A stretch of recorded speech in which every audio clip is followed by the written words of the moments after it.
Hello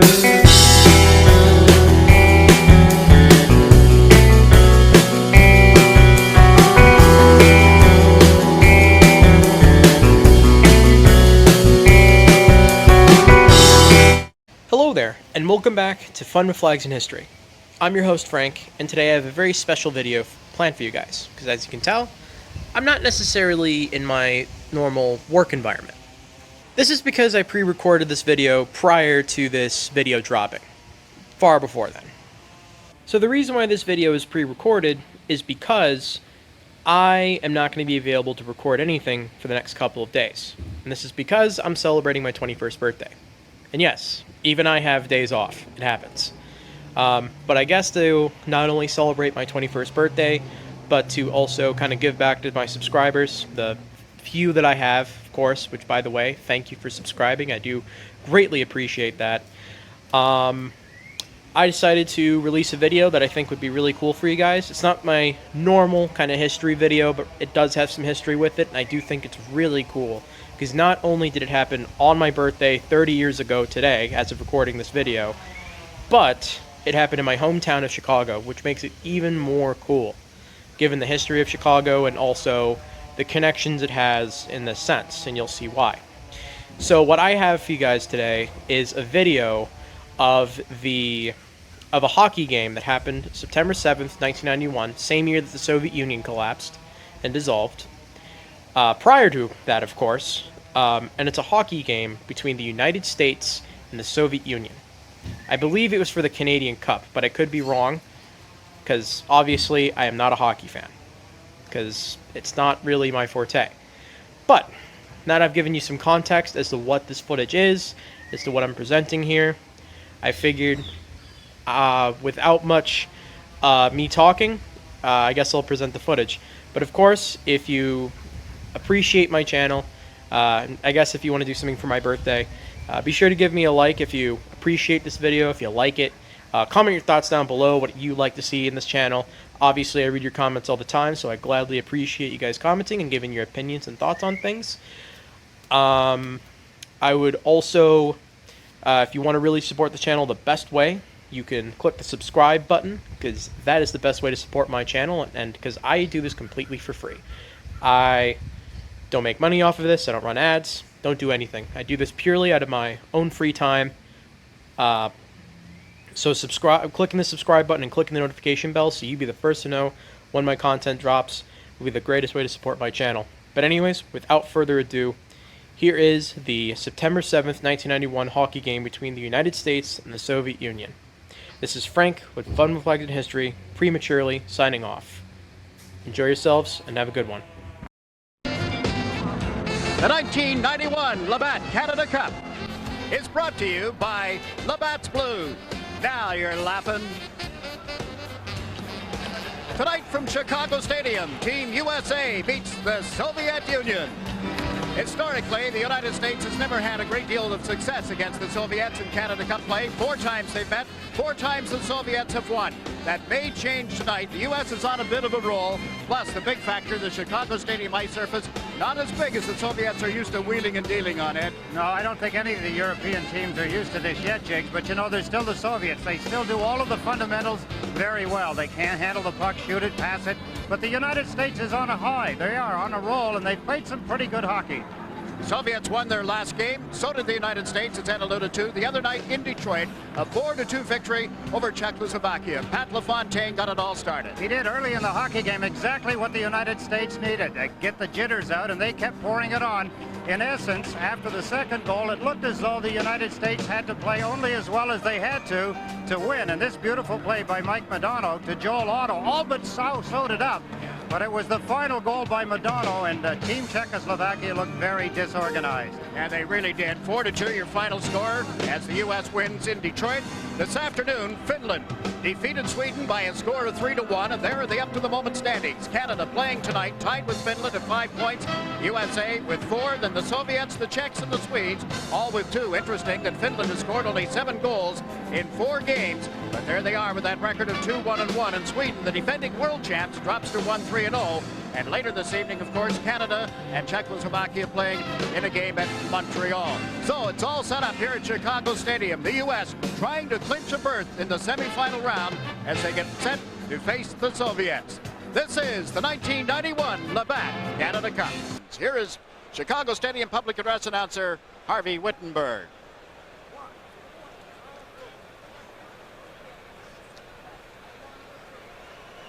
Well, Harvey, like the rest of us, waiting for the teams to arrive, and as you see, the Soviets are just now leaving their dressing room, the visitors' dressing room here at Chicago Stadium. That long walk up to the ice surface. It can be very long, particularly for second and third periods if a team isn't doing well.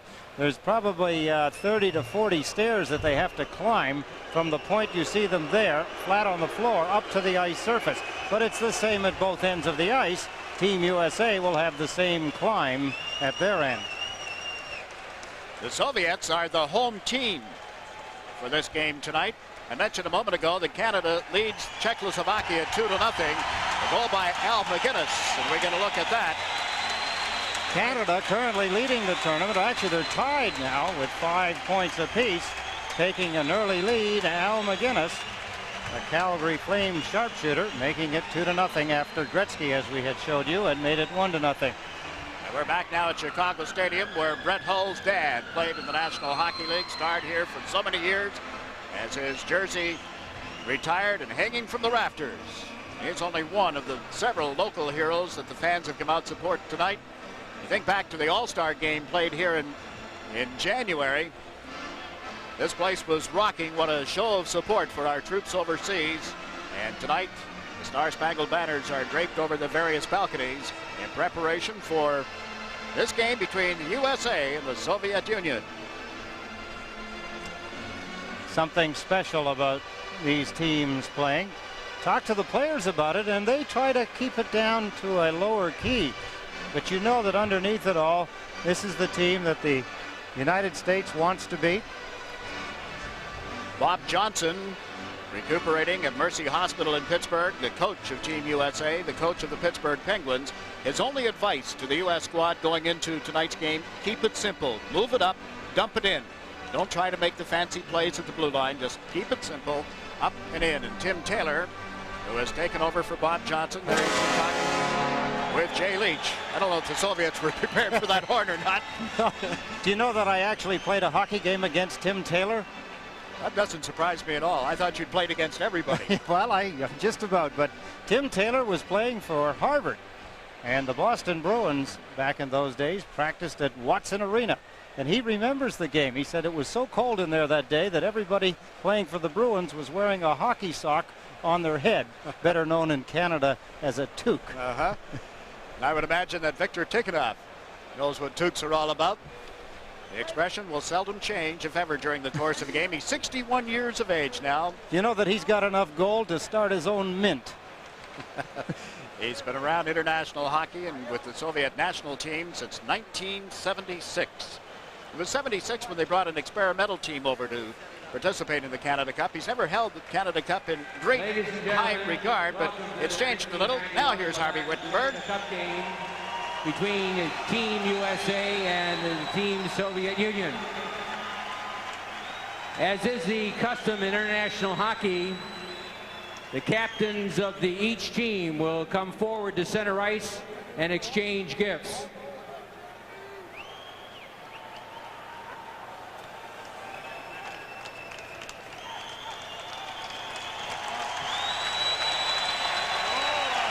And now, ladies and gentlemen, would you all please rise while the Soviet Union national anthem is played rather than sung, as requested by the Soviet team leader.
sing and join soloists Wayne Mesmer and Frank Pellico at the organ. They sing and play our national anthem.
The fans are in mid-season form at Chicago Stadium. The opening face-off in a moment. This is the Labatt Canada Cup.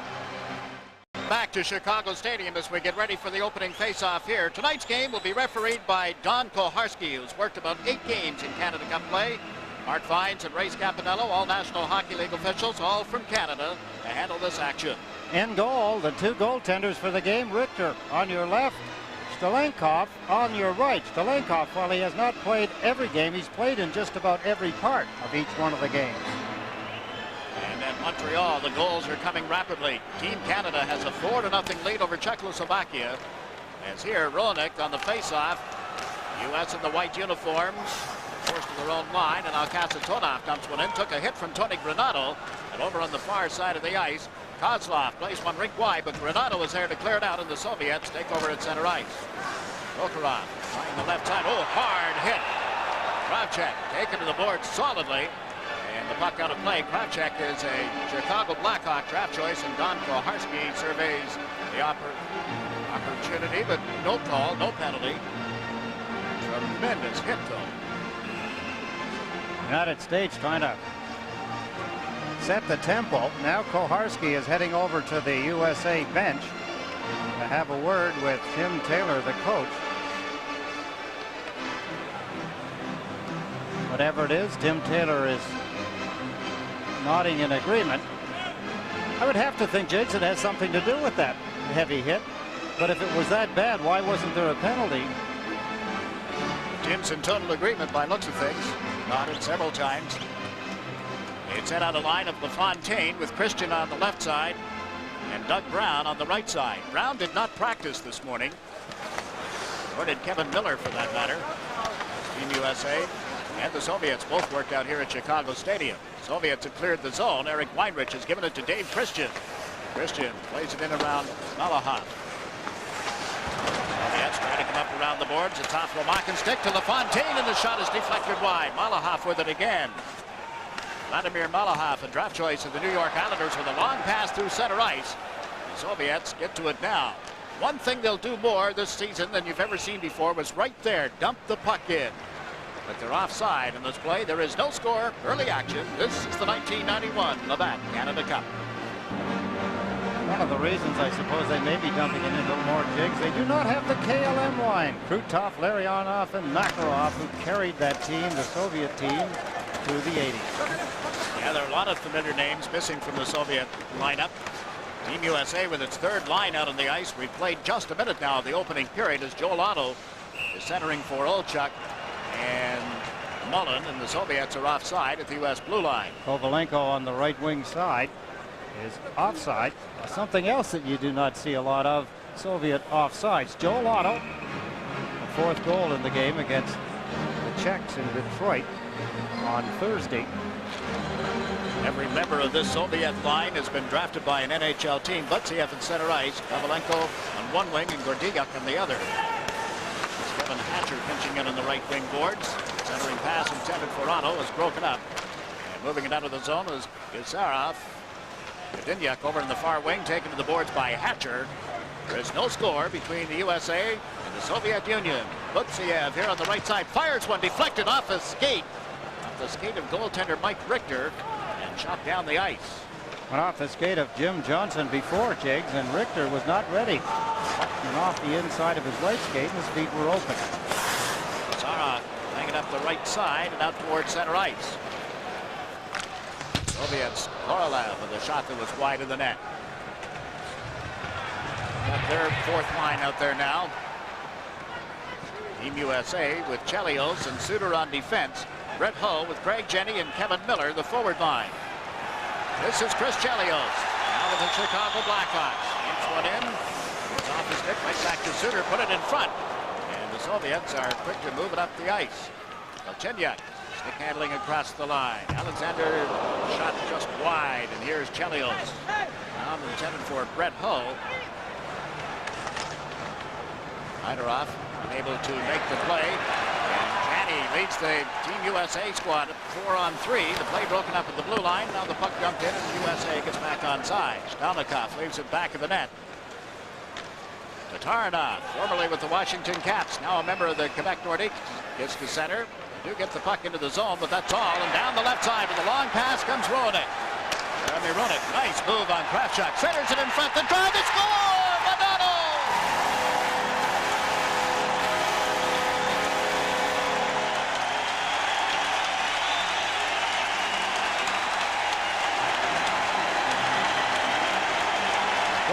By Jeremy Roenick in front of his hometown Chicago fans. He was waiting, and the reason he was waiting was the USA was changing on the fly. Look at him control the puck. And Madonna comes off the bench using speed to get to the spot quickly. Beautiful pass by Jeremy Roenick. Whack! It's in the net by Mike Madonna, and the USA has a 1-0 lead. Pretty passing play. Beautiful stalling by Jeremy Roenick. Perfect pass, and Mike Madonna has put it away. 1-0. Madonna, his second goal of the Labatt Canada Cup. 5 points overall now for Mike Madonna of the Minnesota Stars. Goal at the 3-minute mark. Big lift for Team USA. Seaback held the puck in. Lamakin was unable to pick it up. And it's cleared up ahead by Dave Christian. Off out of the net. There's Brian Leach centering one for the U.S. That's tipped off the glass, and Seaback has it for the Soviets. Alexander Seaback knocked off the puck. Lamakin got knocked down at center ice. Now the Soviets going to cross the line. Zamdov fired one just wide. And Brian Leach controls it. Nice move by Leach to get away from a couple of Soviets. He had trouble regaining control of the puck, and Seaback put it right on. The rebound was loose momentarily. Now comes back toward Richter. And he hugs it up against the goalpost to get a face-off. Team USA leads 1-0. This is the 1991 Labatt Canada Cup. He was in trouble. Now watch him look up. He knows the puck's there, but he can't get to it. He's trying to fend off the Soviet forward, but he grabbed it anyway. There's the shot. Richter playing it. You could see moving in quickly. Lamankin, number 19, for the rebound. Now Joel Otto is out to take the face-off against Vyacheslav Butziev. Soviets unable to control the puck at the blue line. Out at center ice, Jitnik dumps one back in around the boards. Kovalenko went into forecheck. Nazarov holds it, moves up the right wing boards, put it in the high slot. That was tipped away from the Soviet coming in off the wing. At the ice is Joey Mullen. Mullen centers one just out of the reach of Hatcher. And Hatcher up toward the corner, and quickly the Soviets make that long cross-ice pass, but it's out of the reach of Kovalenko and wide of the USA net. And the Olchuk dumps one out over center ice, all the way down into the Soviet zone, and that'll be called back on an icing. Talking with the coaching staff of Team USA, Jigs, they think that they're going to need some really good efforts, individual efforts, particularly Rittker. Mike Rittker in goal has to steal a game the way they talk. Of course, if he doesn't need to play that well, if the team plays that well in front of him, but they feel that somewhere here in this tournament he's going to have to win a game single-handedly for the team. They're also looking for some better efforts out of some of the individual players. We saw Brian Leach a moment ago having an awful time. He seems to be mishandling the puck a great deal in his own end of the ice. Tim Taylor saying today that he's had to ask these guys to do things, repeating again today, and he's had to ask them to do things that they don't normally do in the National Hockey League. People have to play roles, whereas they star in individual areas in their own teams. An update from the game in Montreal. The Czechs have scored. It's 4-1. Kostak got that goal. And here that long shot launches in the pads, then is covered by Mike Richter. Soviets starting to take over the play now from Team USA. Some bad passing, trying to get out of their own end. Down deep, the Soviets are forechecking well against Team USA defensemen. All set for the face-off. Jilniak won the draw, got it back. The Taranov shot is blocked in front of it off his teammate. Korolev's leg, and Brett Hull has dumped it in. Manila around the boards. Ganny tipped one in front, intended for Miller. Hull was there, couldn't get it teed up. Back comes the Soviet Union. Kozlov down right wing. Knocks it back. The return pass to Kozlov, intercepted neatly by Chelios. But his errant pass is going to end up as an icing call against the U.S. U.S. with a goal from Madonna, leading 1-0. This is the 1991 Labatt Canada Cup.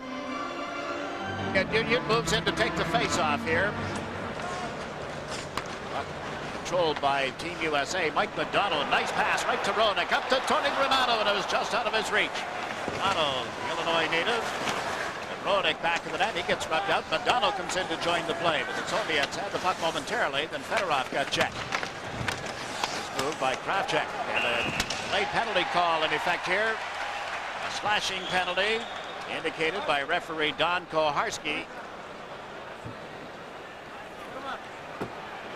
Seems to have Kasatonov ticketed. And it is Alexei Kasatonov of the New Jersey Devils in the penalty box. Kasatonov doing some sword fighting with Mike Madonna. Of course, they recognize that line that Madonna on out there. He was parked in front of the net, as though he may have gotten both of them, because Madonna had swung back at him. Just, it was really more intended for the sticks. It's a gesture more than to try and hurt anyone. But Kasatonov is in power play now for Team USA. Just out in front and to the right of the net. There's the two players. Kasatonov grabs his, you could see Madonna knock his stick away, and the retaliation by Kasatonov drew the penalty. Kasatonov in his fourth Labatt Canada Cup.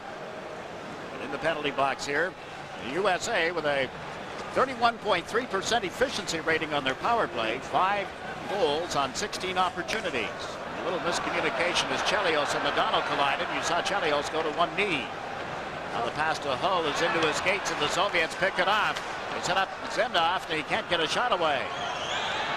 Ryan Leach will organize the play. Nice move on Lomakin. Left side, and Chelios fires it hard around. And after it is Jeremy Roenick. There's Hull back of the net. Pushes it toward Leach. Leach with a shot, across the goal mouth. Madonna. Roenick gets bumped out of the goal mouth. Madonna held it long enough to set up Leach. Nice pass, and Hull breaks his stick on the shot. It's out in front and covered by Stelenkov. Hull was having problems with his stick before the game. Sticks. He gets quite a few ready. He was putting blades in and taking them out of shafts.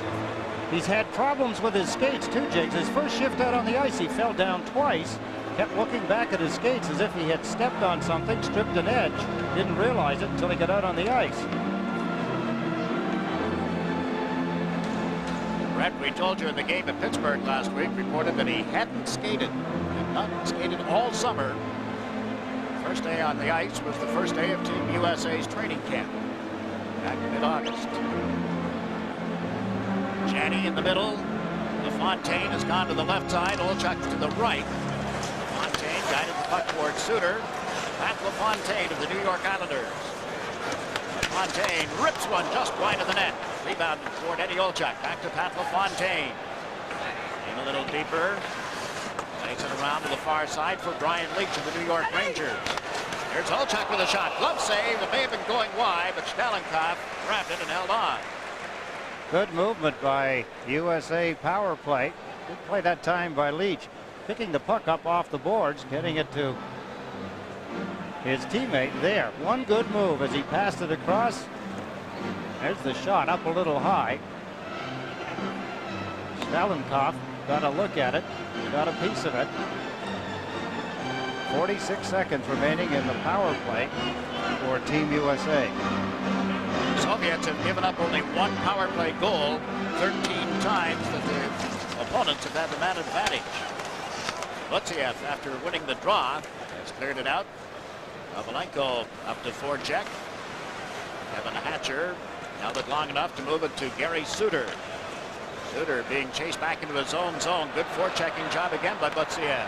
Good forechecking, James, but Team USA are just too far up the ice. The defenseman can't make that long a pass. Pavlenko just shot it over the glass. 12 minutes and 40 seconds remaining in the opening period. If you've just joined us, Mike Modano has given Team USA a 1-0 lead. Lutziev plays for the Central Red Army team, a product of the Philadelphia Flyers, the 21-year-older. Yeah, Flyers drafted him in 1990. He's a big kid, 6'3". The chin kill on this face-off. Gary Suter moving to the far side. Hatcher and Suter had a little trouble. Now Roenick puts on a demonstration. Get taken to the boards by Tatarynov. The hitting begins to pick up. The Soviets have jumped at the length of the ice, and that kills off the penalty against Kasatonov. U.S. had only one shot on goal with that power play. 1-0. U.S. leading the Soviets. Tatarynov broke up the U.S. rush, gets it across the line, slap shot right on. Richter drops down, pulls it back in and covers. 1-0. The U.S. leading the Soviets. This is the 1991 Labatt Canada Cup.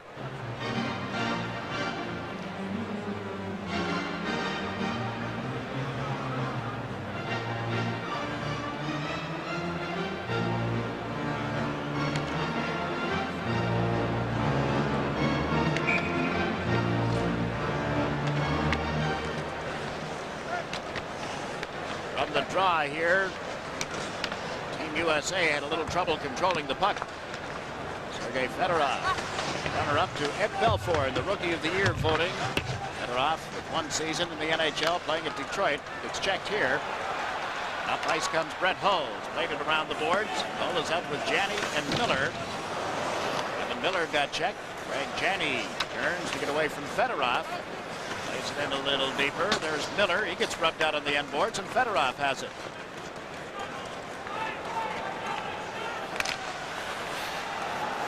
Fedorov waiting in the center ice area. Gets tied up on the play. Kozlov can't go anywhere.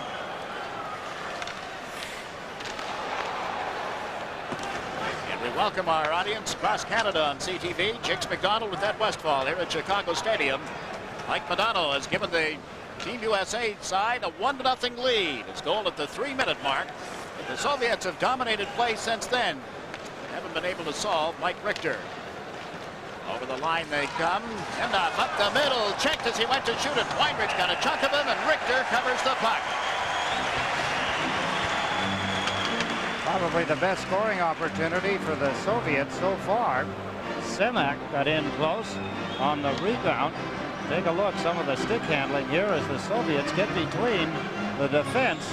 There's Semak as he takes a shot. Richter had a good opportunity standing up, playing the angle to take it away from him. But slowly here, the Soviets have been starting to dominate Team USA. Soviets taking a little time setting up the forward line as you look at the scoring summary. Roenick and Hull had the assists on that goal, by the way. Zamdov in the middle again. 20-year-old Alexei Zamdov lost the draw. Beaten by Pat LaFontaine. And Chelio sets up back of the net. Team USA in the white uniforms. A home game tonight for the Soviet Union as the Americans just pushed it across the line, only to have it brought back. Aronoff with a long shot steered aside. Chelios looks toward Leach. Moved the puck onto his stick. Leach pulls it away from Semak, but then Lomakin is right on him. Lebakin is knocked down. It was centered in front, and Zamdov couldn't get a stick on it. This is Dave Christian for the U.S. Fontaine puts it in front. Olof was there to clear that, and Brian Leach unloads from the point. Knocked down in the play was Brown. It comes back along the boards, but controlled by the Soviet Union. Alexei Lebakin down right wing, trying to move in on Leach. Now Zamdov centers, and Leach can't clear it. Zemek got a chance with a bouncing puck, only to have Richter cover it.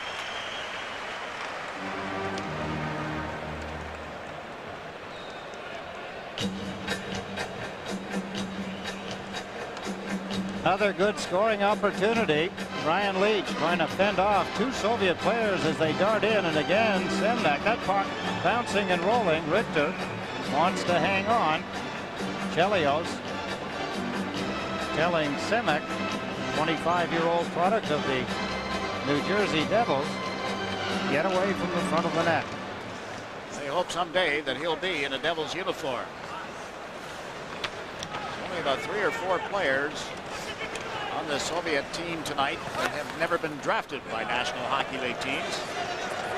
And then back for the puck. Otto rubs him out of the end boards. Here's Dave Christian to Olchuk. Can't get a stick on it. Slides harmlessly back into the USA zone, and Mike Richter bangs it off the boards toward Joel Otto. Now Joey Mullen turns it over at center ice. The Soviets do likewise at the American blue line. Jimmy Johnson with a pass through the skates of Eddie Olchuk, and that'll be called back on an offside. USA 1, Soviets no score. This is the 1991 Labatt Canada Cup. Inside the blue line, USA with Jeremy Roenick moving in to take the face-off. Chinyuk is at center ice for the Soviet Union. Juggled their lines a little from the game they played against the Czechs. Of course, they were beaten by Czechoslovakia. Coach Victor Tikhonov tinkering a little bit. It is a young team, averages about 22.3 years of age. Race for the puck here. Galchenyuk pulls up, moves right in front, shoots, pad save. The rebound was there. Galchenyuk, nice puck control, a backhander in the turnaround. Richter down, and the puck ends up in the corner. Up they come, Roenick to McDonald. They move in on Tatarnov, got checked. Mikhail Tatarnov leads a 3-on-2 rush. Shoots from the point. Richter well up to cover that. Chinyuk held it in. Korolev with a shot. The rebound is shot wide. The Soviets turn up the heat with another drive. Turned aside. Suter put his hand on it. Now it comes loose. Now Chinyuk dances out of the corner. Gets a shot away, and Richter blocked that. Tatarnov in deep. He gets turned around by Tony Granato, and the U.S. ices the puck. Tatarnov and Roenick having a war of words back in the U.S. zone, but now they break up. This is the 1991 Labatt Canada Cup.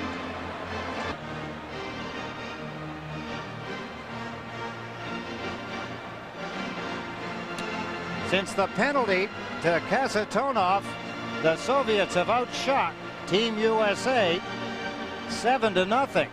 Some of the play in front of the net.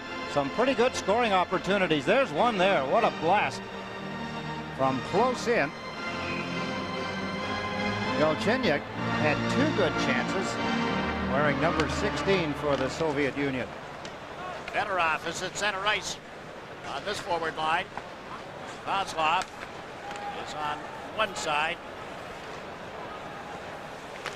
Prokhorov on the other. Across the line they come. Kozlov, very talented 19-year-old. Lost control of the puck. Fedorov picks it up. Fedorov pulls it on the left side. Turned at the face-off dot, trying to find Kasatonov, and the puck deflected off him. Hull read the play perfectly. Stepped in and intercepted the pass from Fedorov. Here they come again. Up the slot. And the shot turned aside by goaltender Mike Richter, but there will be a penalty on the play against Team USA.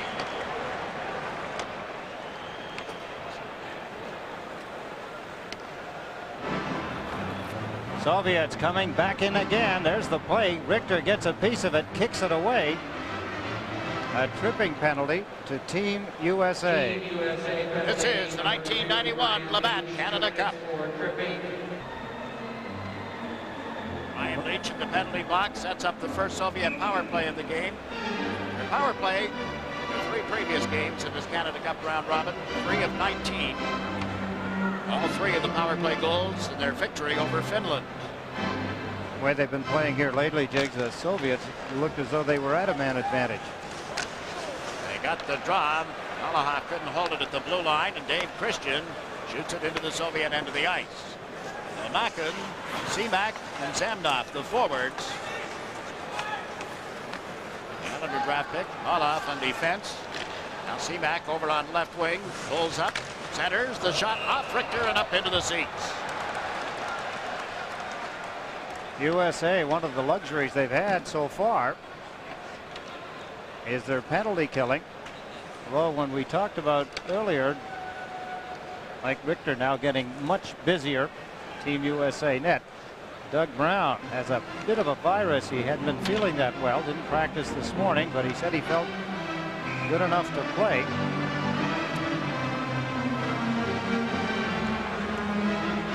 Jim Taylor, along with Mike Eaves and Jay Leach, the coaching staff of Team USA, checking their bench. Joel Otto will take the face-off. Zamdov move in for the Soviets. And they win the face-off. Move it back toward the blue line. That long shot. Zamdov in front of the net and bounces toward the corner. Seaback up with it. Alexander Seaback. Give it to Lomakin.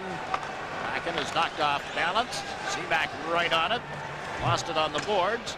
And Joe Mullen is able to bank one off the glass, but on into the seats, so that gets a play stoppage. He wanted that one deliberately. He wanted to stop the Soviet power play. There's a look at the bench strength of the young Soviet team.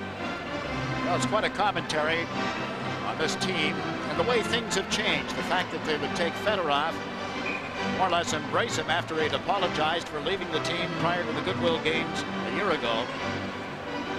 So, well, you're welcome to play. We need you, basically, I guess is what they said. Sergei Fedorov has led the team in scoring through this 1991 Labatt Canada Cup. Soviets had a minute to go with this man advantage. Lutziev got it to the line, but offside. Well, any time a penalty killing unit can crowd 6 players all along the blue line on one side up against the boards, it's in their best interest. And again, Team USA did that. There's the bench of the team. 5 power play goals against in 17 opportunities. The numbers don't speak as well as the way I'd been talking about some of the individual players that have been killing penalties. A good penalty killing team would be in this kind of a series probably in the 80 percentile and up. The Soviets have moved the puck in. Prokhorov into forecheck, bumped Joel Otto. Prokhorov continues to try and dig the puck loose. And not, and they'll get another face-off. Vyacheslav Kozlov is out there on this forward line in the balance of the power play. With just over a half a minute remaining in the Soviet power play, so far there has not been a shot on goal. 21 goals as Spartak won the Soviet League. Prokhorov, he's born on Christmas Day. I suppose that may have more significance now. Things are changing the way they are in the Soviet Union. There are 3 members of the Soviet team, are there not? Born exactly. On Christmas Day. Chelios lost it in the corner. Fedorov got it back to Kasatonov. His long shot away from Prokhorov, who was trying to deflect it. And now Chris Chelios plays it to Doug Brown. Can't get it around Kasatonov. Kozlov had his pocket picked. Otto failed to slap it around the end boards. There's Dougie Brown. Ends up turning it over. Prokhorov into the corner for Fedorov. Pulls it, shoots off the crossbar and up into the seat. Boy, you could see what he had in mind, putting it into the short side under the crossbar. Did that go off Richter's hand? Maybe he got it pinched against the goalpost. The way he's working his hand. Here's the Soviets. There's the shot. You could see it rising up. Either it hit the shoulder of Mike Richter or it went off the crossbar goalpost on the outside. U.S. leads 1-0. 5 seconds remaining in the penalty time against Brian Leach. Chinyuk comes in to take the face-off. Korolev goes to the right side. And Heiderhoff is on the left wing for the Soviets. Renato and Roenick, the forwards, and now Leach is out of the penalty box as Kevin Hatcher moves the puck in. Roenick, a backhander, is just wide. Trying to center. Velnikov got a chunk of it, and now the Soviets come away. Chinyuk moves it to the near side. Korolev lost it at the blue line, and Jeremy Roenick leads the USA side across the line. Can't get it to Modano. In Montreal, Wayne Gretzky has scored his second goal of the game. It is 5-1. Canada leading Czechoslovakia. And here, Team USA on a goal by Mike Modano has the puck now. Still giving it to Hatcher. Leads 1-0. Hatcher, long pass. Modano couldn't get started in the center ice zone, and the Soviets dumped one in. Going back is Tony Granato. Downers Grove, nearby suburb of Chicago, is where he grew up. Granato started his NHL career with the New York Rangers, dumped it in from center ice, his own side in the stripe, and that puts the play on the board as an icing. Played on the '88 U.S. Olympic team, Tony Granato. Well, in fact, they're going to make it an offside call rather than an icing. One of the most likable guys, one of the hardest working guys on this squad. I'd have to say just about the same with the Los Angeles Kings over the regular season. A hard-working kid. Well, he was fun for us to watch playing for the New York Rangers. Scored 36 goals his rookie season. He has a lot of international experience.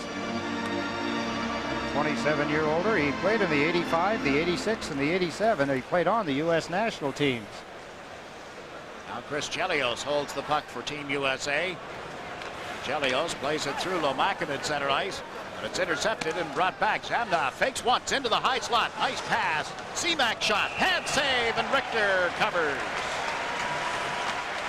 Lomakin, Andre Lomakin, looking for the rebound as Seamack let the shot go. Team USA still stuck at 4 shots, but the Soviets starting to get their offense moving. Look at them freeze. Gary Suter, the defenseman. Here's the shot. Richter, a good job as he controls the rebound. But Team USA have to start to play a little stronger in their own end. They've got to gear up the offense from their defense. Gary Suter trying to move it out of the zone. Does. Played it off the boards, and back for it is Dmitry Mironov. Up to Lomakin. Lead pass, knocked away at the blue line as he had Zamdov open. Vladimir Malahov is back for it. Malahov plays it up ahead. Andre Lomakin through center ice. Across Team USA's blue line, pulling to the left side. Suter right on him. An interesting situation. Suter took him into the boards heavily. For those of you who saw the game between Team USA and the Soviets, Canada Cup play 1984. It was played at Hartford. Lomakin and Suter. Suter laid the lumber on Lomakin. Cut him severely as Pavlenko's shot is blocked. Pavlenko from the back of the net. Comes out. Just holds it. Going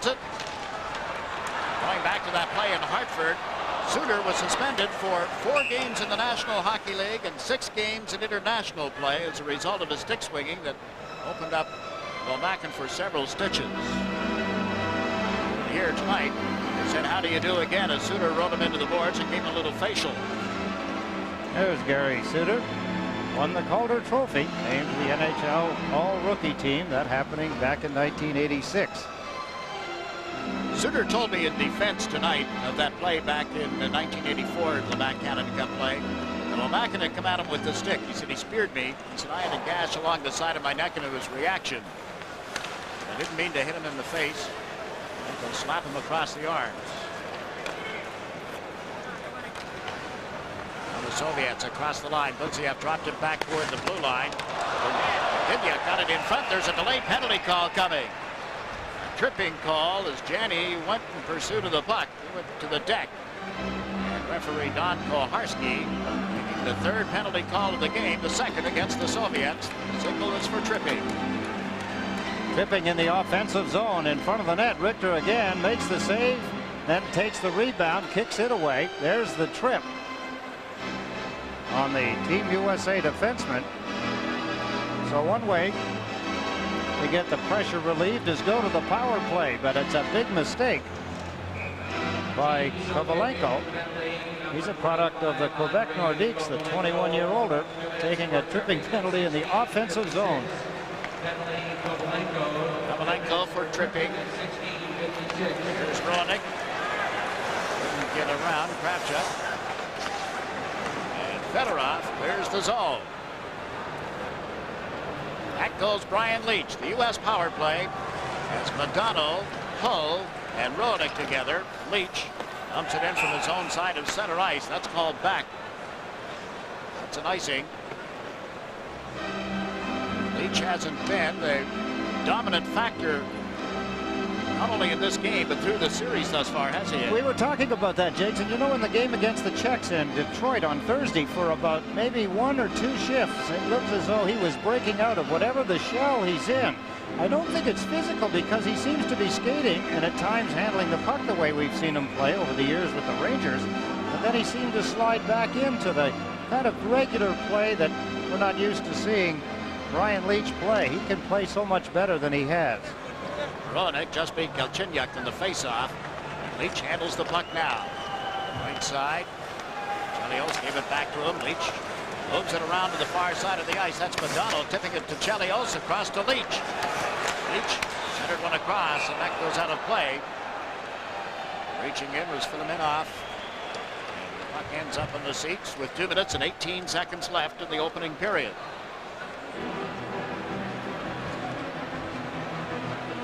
Looking at the Soviet bench. Our first intermission tonight at Westfall will be visiting with Tim Taylor, the coach of Team USA. And we'll also take you to Montreal, get you an update on the game between Team Canada and Team Czechoslovakia. Wins tonight for Canada and the Soviet, or the U.S. squad, I should say, with, I'm sure, both of them, a trip to the semifinals. Brett Hull around the boards to Jeremy Roenick. Back to Brian Leach. Look toward Chelios. Played it through Roenick. On to Hull's stick. Brett Hull centers one. Tipped in front of Filiminov. Hyderov through center ice. Nabil Hyderov in and out of some traffic. Pushed the puck away from Leach, and Chelios comes up with it. 25 seconds in this power play. Madonna can't get it into the Soviet end. Here's Brian Leach. Knocking right on him. Leach drops it back, and Chelios gives chase. Fans getting a little edgy here with the power play. There's only a half a minute left for Team USA. Now Suter races down the left wing boards. Puts it in front. That's steered aside. Brett Hull chased it momentarily. Roenick get to it. He's set up tall. Suter.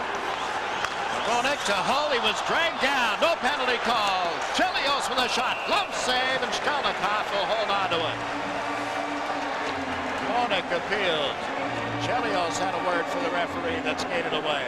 Chris Chelios with the first shot by Team USA on the net in 14 minutes of play. There's the shot, low, a good one. Picked off. Left-handed catching mitt of Stelnikov.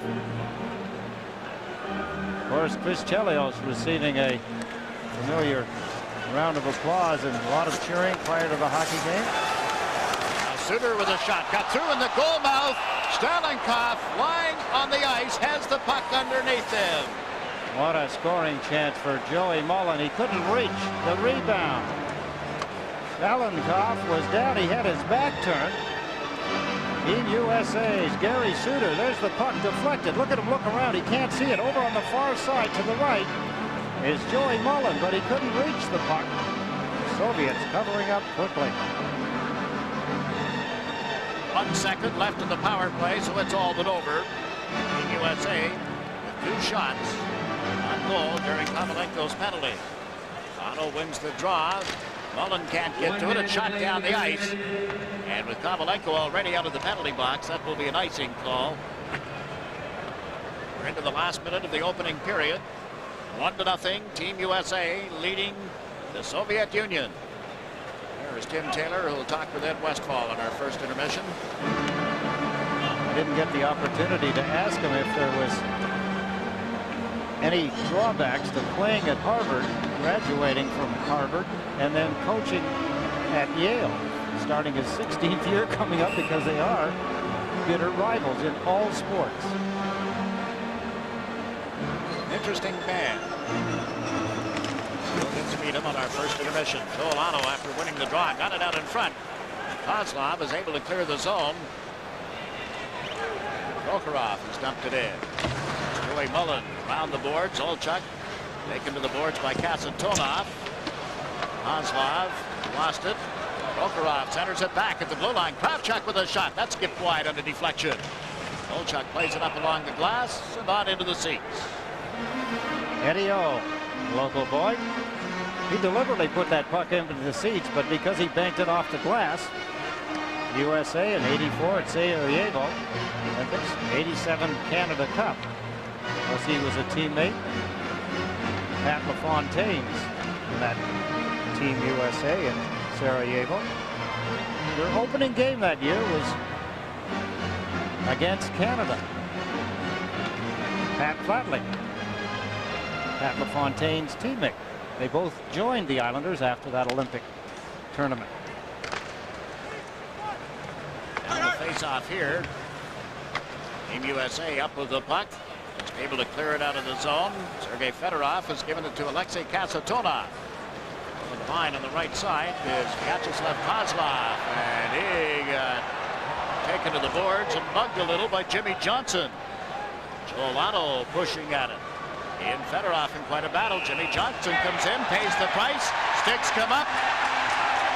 No punches thrown. Johnson had an idea of delivering a right, and then decided not to, wisely. Fighting is not allowed in international hockey. No, the instigator is out. Fedorov and Otto apparently don't understand that rule. Interesting how they approach it, with kind of a pawing action rather than a punching one, trying to keep from being thrown out. We'll have to wait and see what Don Koharski, the referee, feels about what he saw. Mentioned the other night, there's only been one fight in the history of the Labatt Canada Cup.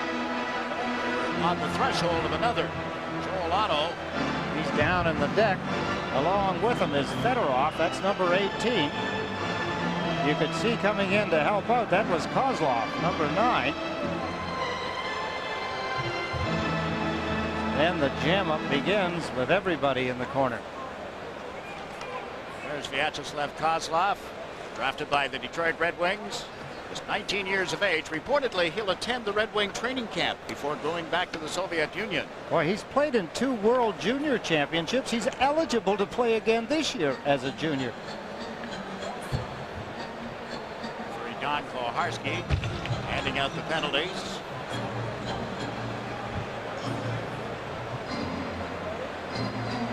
We called it 1952 in this opening period.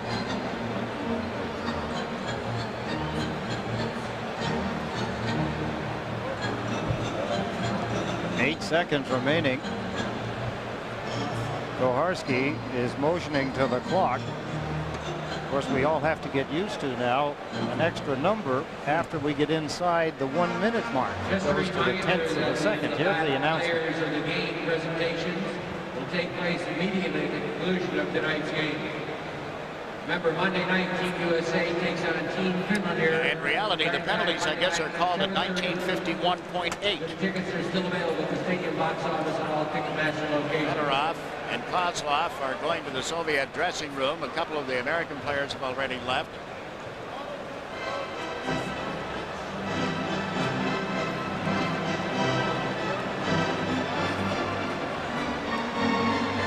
Frustrating for the Team USA. They have played probably better than half of the first period, while they do lead 1-0.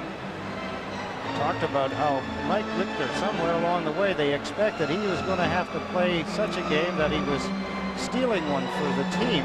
So far in this game, he's lived up to that. Don Koharski is explaining the offsetting minor penalties. Each team loses the services of 2 players for 2 minutes. It's the Soviet penalty indicator on the right. Number 9 is Kozlov. Number 18 is Fedorov. On Otto is number 26 for the USA, and Jimmy Johnson, or number 29, excuse me, Otto's number, and 6, of course, Jimmy Johnson. So Victor makes some notes. They're taken off. Soviet Union penalties. Number 18. Koharski is now explaining it to Tim Taylor. When he points to himself, he means his team.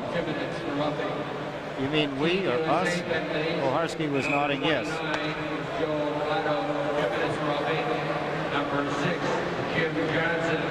All of the penalties were for 2 minutes. Now we have got a change. Jimmy Johnson has drawn a second penalty. So Team USA is a man short. A double penalty on Jimmy Johnson. One for elbowing, one for roughing. And there's the end of the opening period. And Team USA very fortunate to come out of it with a lead. Soviets going off the ice. They must figure, what do they have to do to beat Mike Richter? That long climb down the stairs, I would have to think, for the Soviets won't be quite as bad. They have to feel pretty good about their period. And at the end of one period, it is the United States 1, the Soviet Union no score. This is the 1991 Labatt Canada Cup. Tonight from Chicago Stadium, where Team USA leads 1-0. We're at the end of the first period. I said the Americans are very fortunate to be in the lead, are they not? Yeah, Jigs, anytime that a team does not get a shot on goal for something near 14 minutes in a period, they're not playing very well. They weren't skating, and that cost them. But it was early in the hockey game when they did take over the play, and at exactly the 3-minute mark, both teams were changing on the fly when this passed to Jeremy Roenick. Now watch what he does. He stops, he holds the puck. He waits, he holds the puck. He turns, he holds the puck. What a beautiful job of puck control. And all that was just to give Mike Modano time to get out of the player's box, down the ice, and wham. He one-times it, 1-0. Hull also assisted on the goal, along with Roenick. And here again, the shot, a beauty, as he just rips it into the lower part of the net. Players aren't looking for high, low, or anything. They just want to get that shot on. If it's on, it's generally in. Pretty to watch the way the one-timer came off Modano's stick. The period was not without some feistiness, and especially late in the period, this little scuffle along the board set things off. I think this is probably the frustration. Again, the Soviets move in, and Richter had an outstanding period. 16 shots on him, and he was able to stop all of them. And this kind of play continued through most of the period after Team Canada scored. And it was because of that frustration that we saw the penalties at the end of the period. And I would think that during that period, if one thing was proven, it is that the Soviets, young as they are, possess the same skills of the veterans that we've watched over the years. They just don't have the polish yet, Jigs, but they're getting very close to it. And then, as I said, late in the period, we had offsetting penalties, except that Jimmy Johnson gets a double penalty. Johnson, number 6 for the U.S., comes in, draws an elbowing penalty for that, and then ended up in a scrap with Kozlov, and each of them assessed 2 minutes for roughing. So Team USA will be a man short when the period begins. Modano with assists from Roenick and Hull at the 3-minute mark, the only goal. Team USA had 2 power play chances. The Soviets working on their second now. And the Soviet Union outshot Team USA 16-6 in that first period of play. Mike Richter, a very busy goaltender. What a nice style he has, Jigs, and it's nice to watch. I suppose on the fact that he didn't give up any goals, but he comes out and challenges. His angles were just about perfect. He is very agile, very good feet. He has tremendous balance with the onslaught of 2 and sometimes 3 Soviet players bearing down on him. He's able to move side to side, stay mostly on his feet. That's John Van Beesbroek as he talks to Mike Richter. Stalinkov in the net for the Soviets, playing in his 4th game. He's played most of the action. Marine played the first period in the Soviets' opening game against Czechoslovakia, gave up 3 goals. Stalinkov has played all but 4 minutes since then. Trefilov came into play in the game against Finland the other night. It's interesting that this goaltender, Mikhail Stalinkov, is the backup goaltender. The backup for the Moscow Dynamo team. And he's a backup to Trefilov. There are your scoring leaders up to date, including the 2 goals by Wayne Gretzky tonight, being chased by Brett Hull Greg Janney, Mike Modano, and Jeremy Roenick on Team USA. What a nice scoring chance early in the hockey game for Brett Hull. You'll remember he broke his stick as he let fly with a one-timer, something that he is so good at.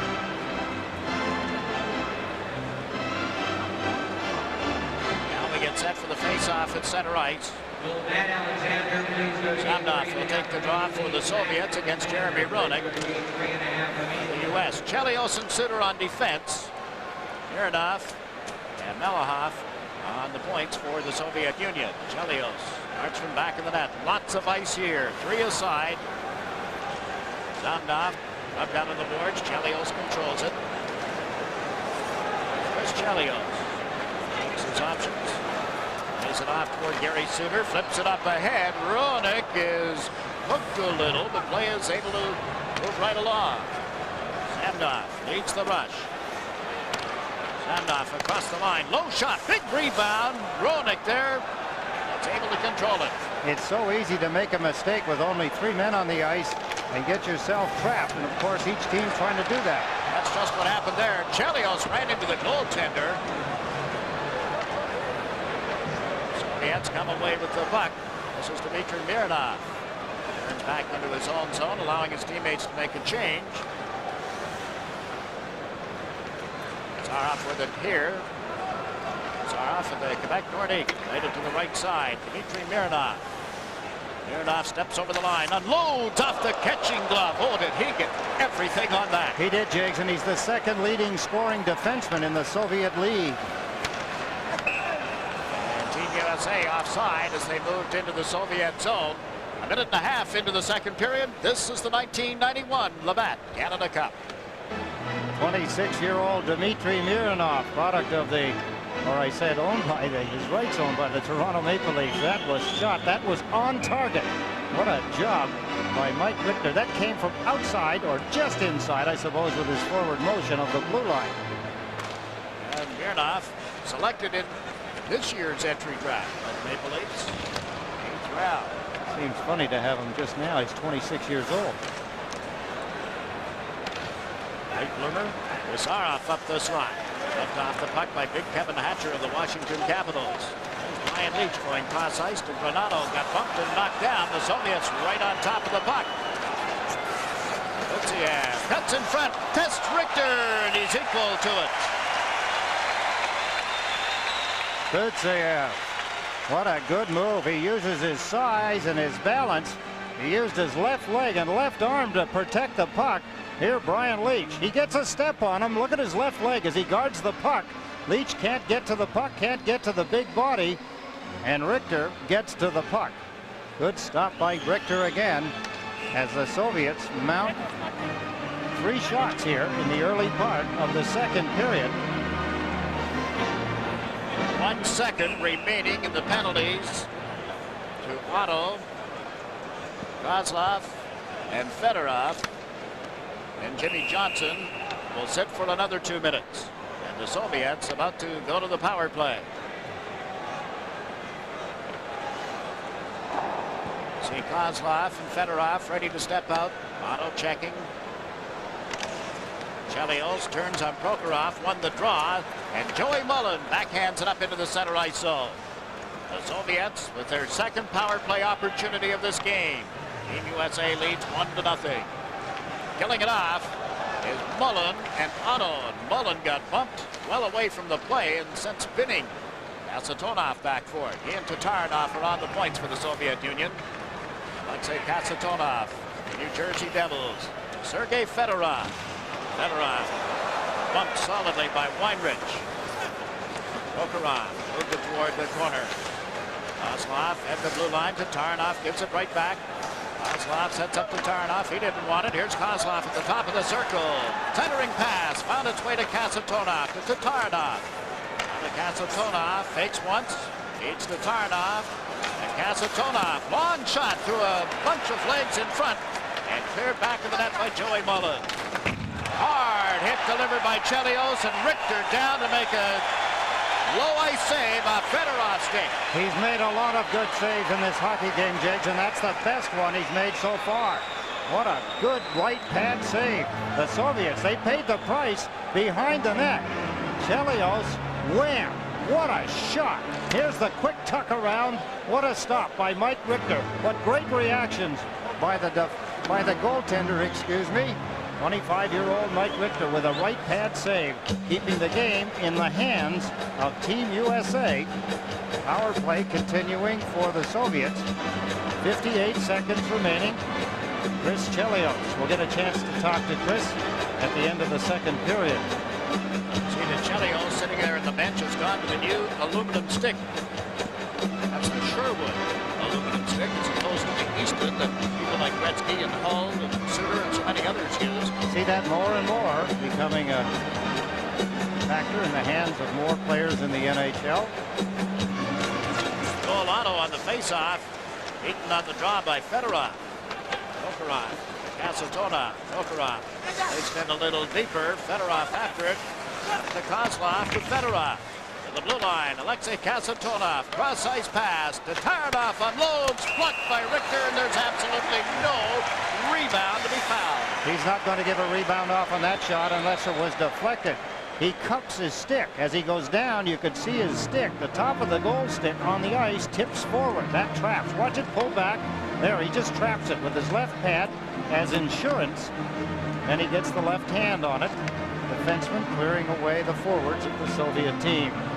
Still 40 seconds remaining in the power play for the Soviet Union. Mike Richter played 4 games in the '88 U.S. Olympics for the U.S. team. He's out of the University of Wisconsin, born in Abington, Pennsylvania. Will he continue to share the net-minding duties with John Van Beesbrook? The Rangers get around to the regular NHL season. Kasatonov back to take the puck. Taranov pops it back. Zamnov up quickly across the line. Played it around the boards. Chelios moves it to the near side. Kasatonov held it at the point. Zamnov trying to Prokhorov rather. Can't get it back cleanly to the blue line. And here's to Taranov. Turns it over. Dougie Brown has it. Brown fakes once, went cross ice, and the pass was tipped away from Kevin Miller. Kasatonov to Prokhorov. Away from him at the U.S. blue line and shot down the ice. That comes after the penalty has expired. So the teams are at full and equal strength. And Team USA leads 1-0. This is the 1991 Labatt Canada Cup.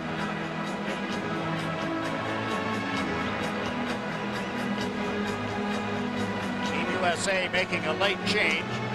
Jimmy Johnson, who had just completed serving some penalties, is replaced by defenseman Eric Weinrich. Weinrich and Hatcher will be on defense. You see Jeremy Roenick moving in for the faceoff against Alexei Zamnov. Seaback is on the left, Lomakin on the right for the Soviet Union.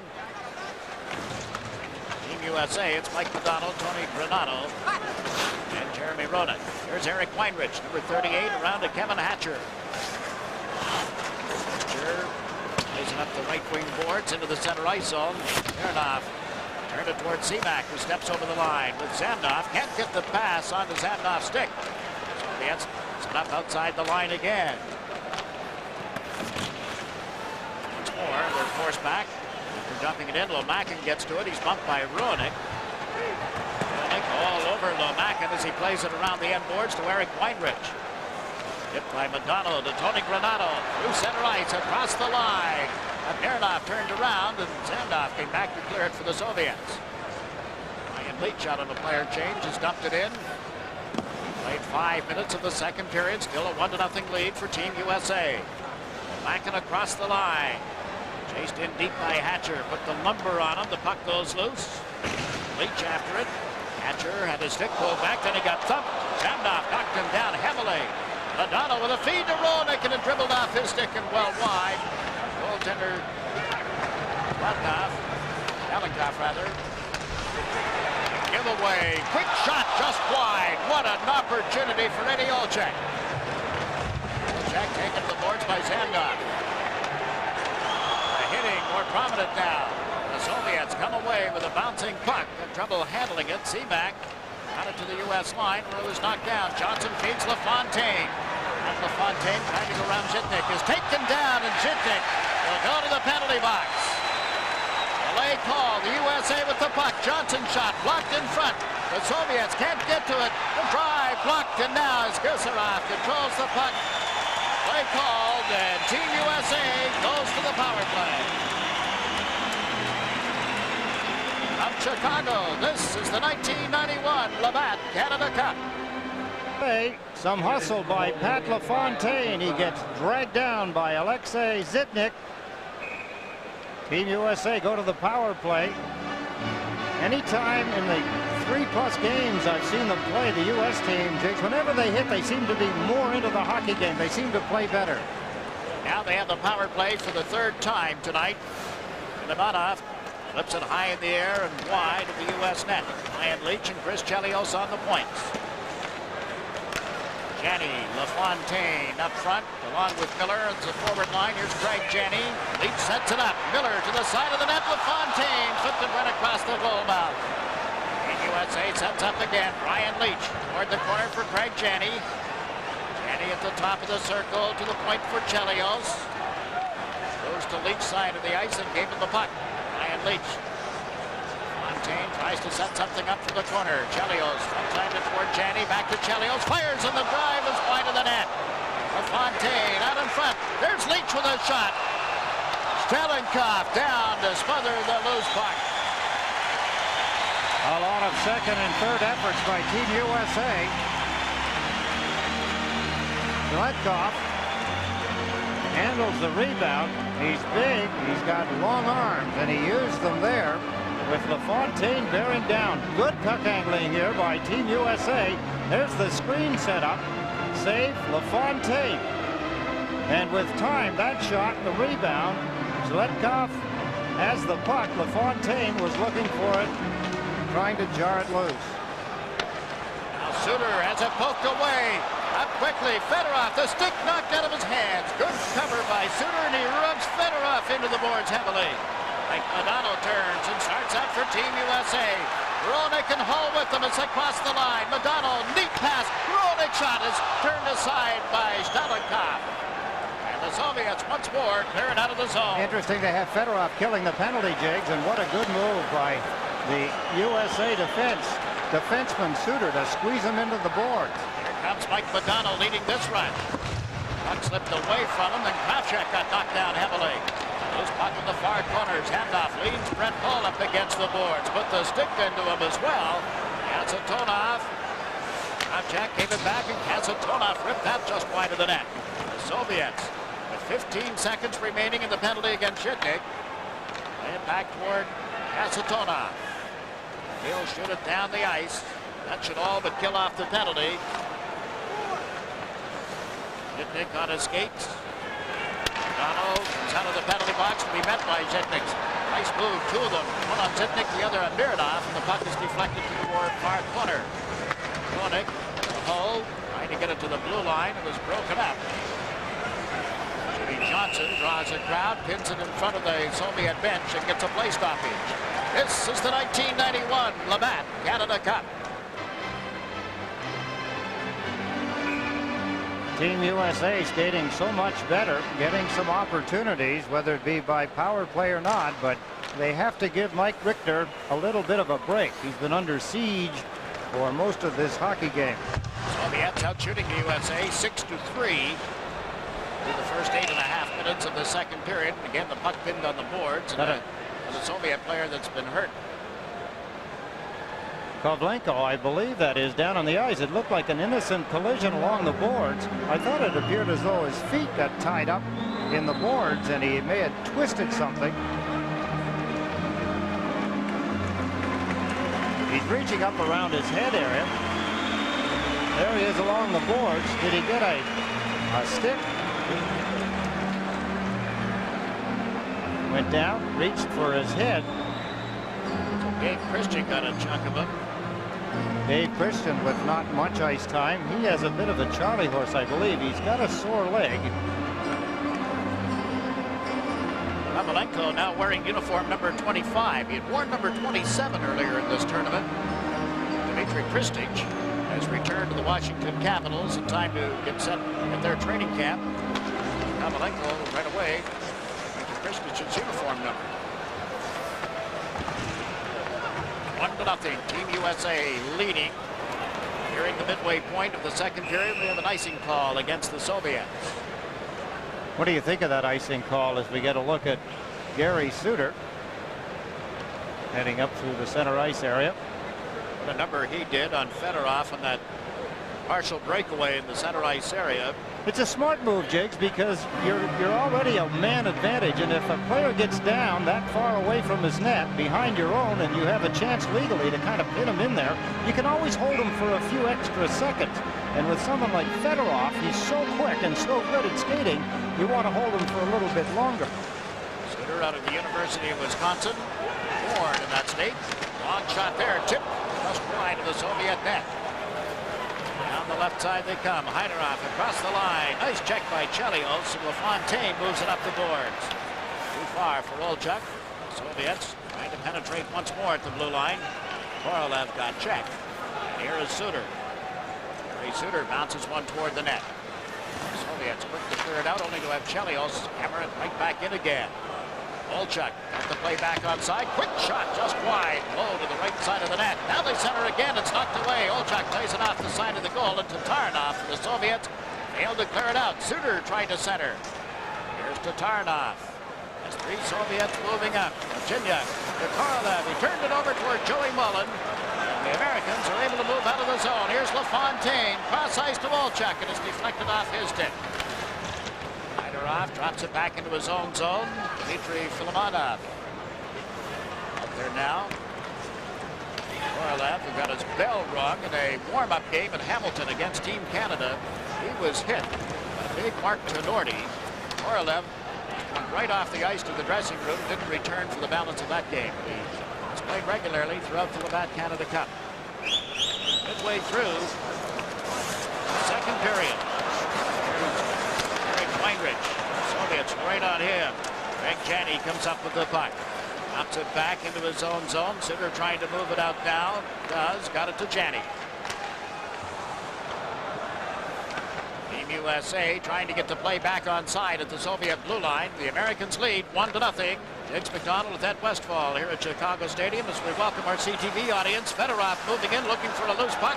Didn't find one. Back comes USA. Greg Janney leads a 3-on-2 rush. Janney into the slot, shoots. Pad save by Stalnikov.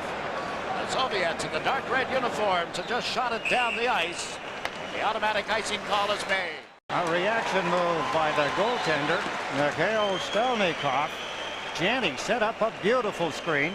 Team USA starting to bring the play now to the Soviets. There's Janney's shot. Stalnikov, you could see he went down.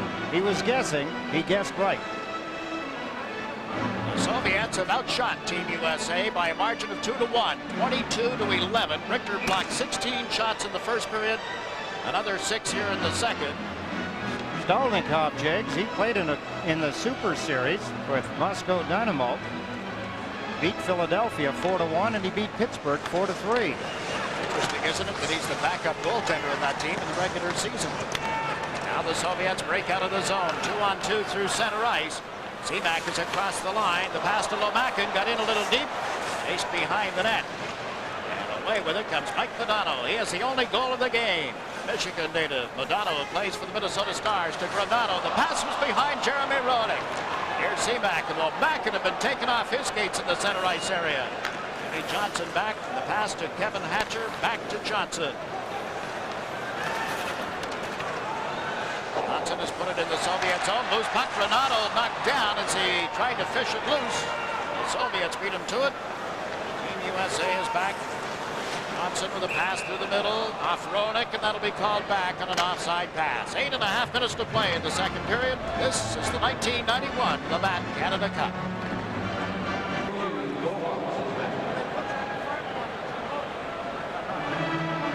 Face-off will be just inside the USA blue line. The Soviets, Butziev is at center ice, facing off against Joel Ano. Ano won the draw. And Suter has fed the puck toward Chelios, who steps over center. Fires it hard around, as they say. Off Ano, cleared by the Soviets. Suter turns it over. The Soviets do likewise. Here's Dave Christian with a feed that found its way to Doug Brown. Brown taken to the boards by Gusarov. Back of the net, Chelios centered. There is nothing doing there. Suter puts it right back in the Soviet zone. Tim Taylor, Jake, trying to go a little longer on the bench now. He's using another line here with Christian, who has not seen a lot of ice time because of his injury, and Doug Brown. Inyuk failed to pick up a loose puck. Around behind the net goes Kovalenko. Was met solidly by Gary Suter. Leans on Suter as his teammate set up for the Monov at the blue line. Long shot blocked in front. Up with it is Chelios. Delayed penalty call coming against the Soviets. Here's Christian on right wing. Lays it around Filimonov, who reached back to control it. That brings about the play stoppage and an interference penalty. Richter was interfered with in the goal mouth. And Team USA goes to the power play. Kovalenko is going to get the penalty, I believe. There, he fell backwards over top of Richter. You could see the arm go up. Richter gives Kovalenko a little bit of a tap. So the hustle of Team USA starting to pay off. From Chicago, this is the 1991 Labatt Canada Cup.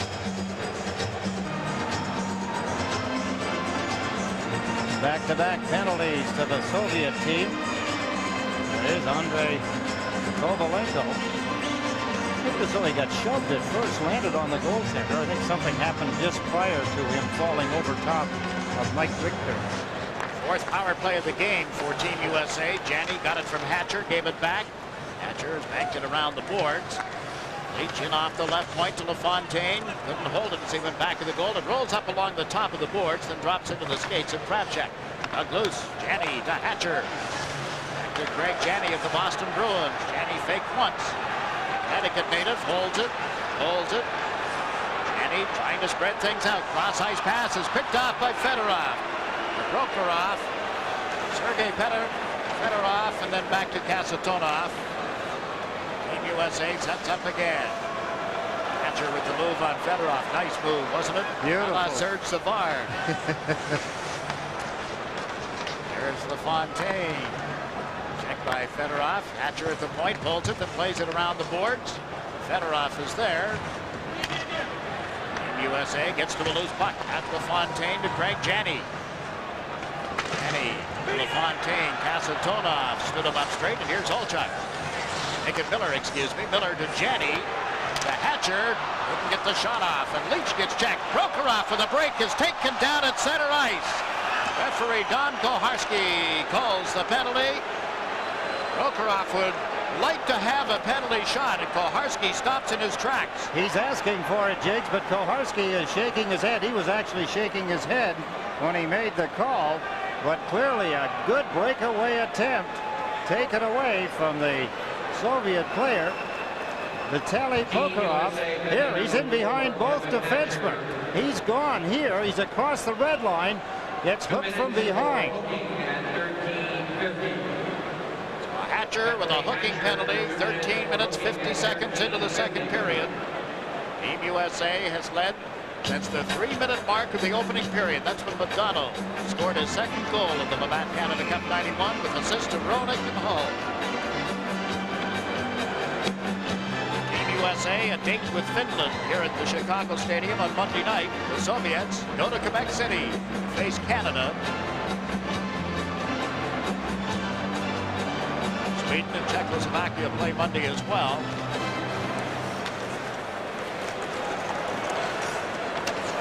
The teams at 5 aside, including the goaltenders at the moment. The Soviets up with the puck. Lamanov.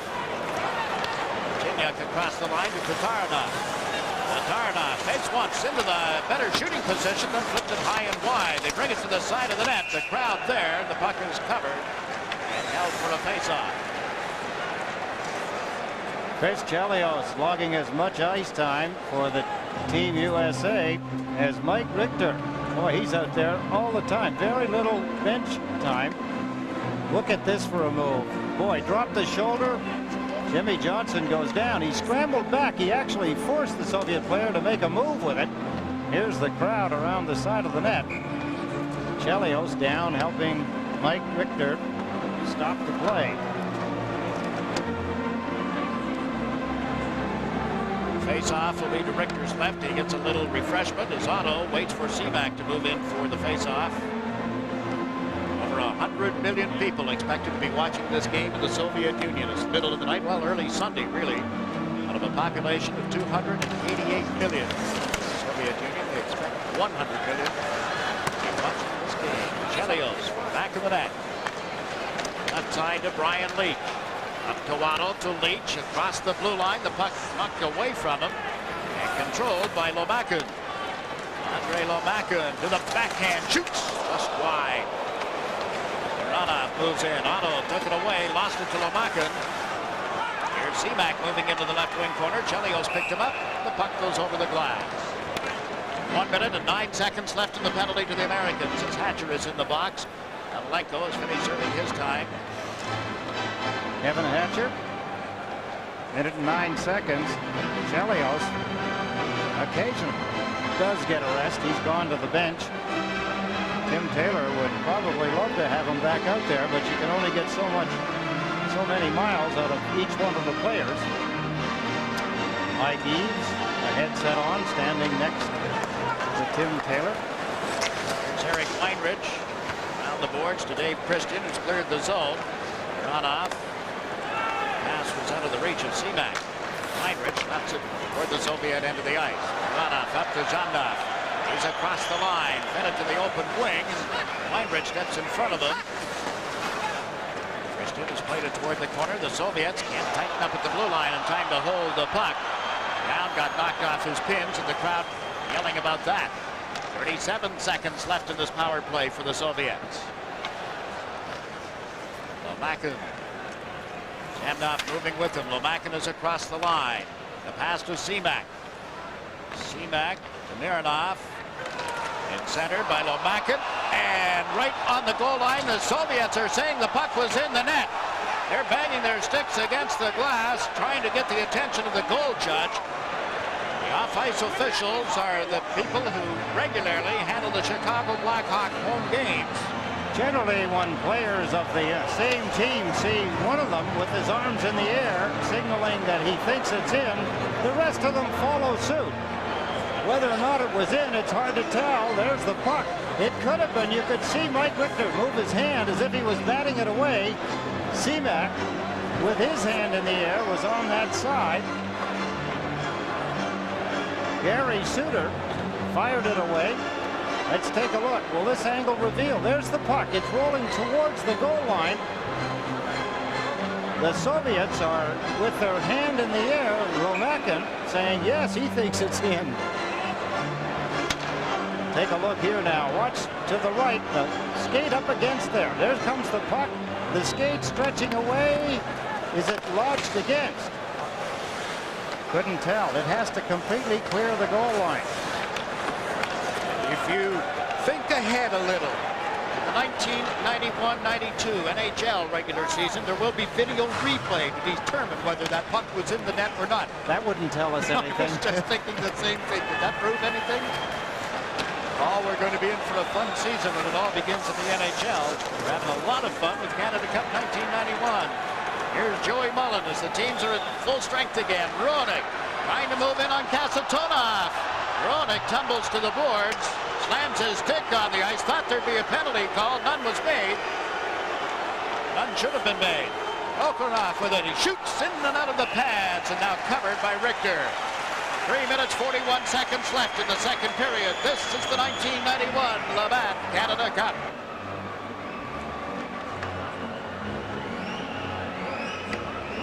Reminder that the Labatt players are the game. Jeremy Roenick with a little dipsy doodle here, a la Andre Savard, gets tangled up in his own feet, trying to move the puck through his legs, steal one, as they say, get a play at the net. Fell down, banged his stick on the ice in front of referee Koharski. Of course, the fans here, he being a local Chicago Blackhawk, reacting to the bang on the ice. These fans have lost one of their on-time favorites with the trade yesterday by the Blackhawks of Dougie Wilson. Now as Chelios is taken down, there will be a penalty against the Soviet Union. Andrei Kovalenko puts up a mild protest, but will go off for holding. He's been a regular visitor to the penalty box. Yes, he has.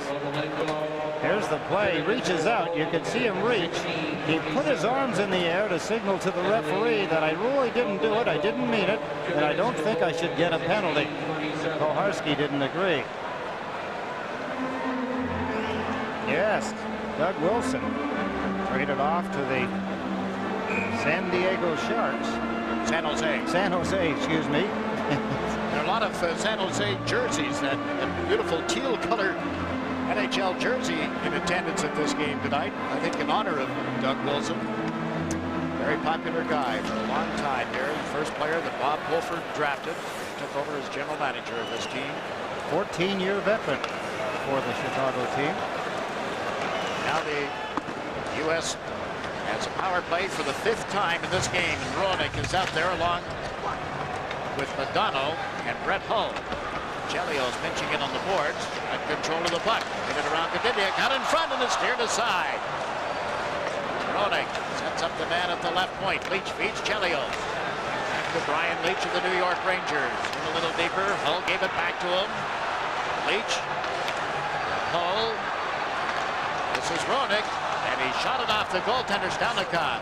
Madonna knocked it out of the air. Went to a Soviet stick, but not out of the zone. Brian Leach surrounded by red shirts. Banks one in front. Roenick got to it, only to have it knocked away at the last second.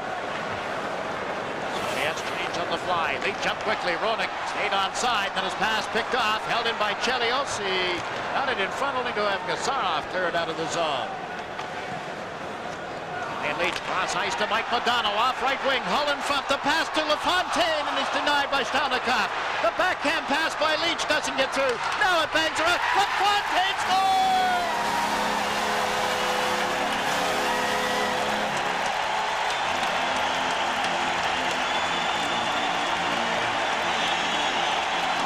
Everybody in the Chicago Stadium had the same feeling. Team USA was getting closer and closer from the beginning of the period. They were creating opportunities. They were skating, they were hitting. The Soviets were taking penalties. And on this power play, look at the motion of the power play. Brian Leach doing a good job on the power play, something they need. Pat LaFontaine, so many times as he's finished off the play. There's a one-timer. Good stop by the goaltender, Stelnikov. They continue. There's a beautiful pass, partially broken up. Second effort, LaFontaine finishes it off.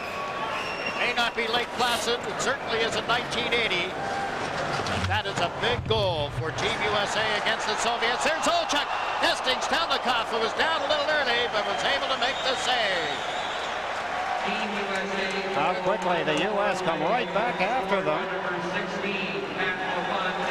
With a good place to watch from, Mike Richter at the other end. Here's the U.S. team as they power to the front of the net, trying to tip in a rebound. That was Kevin Miller.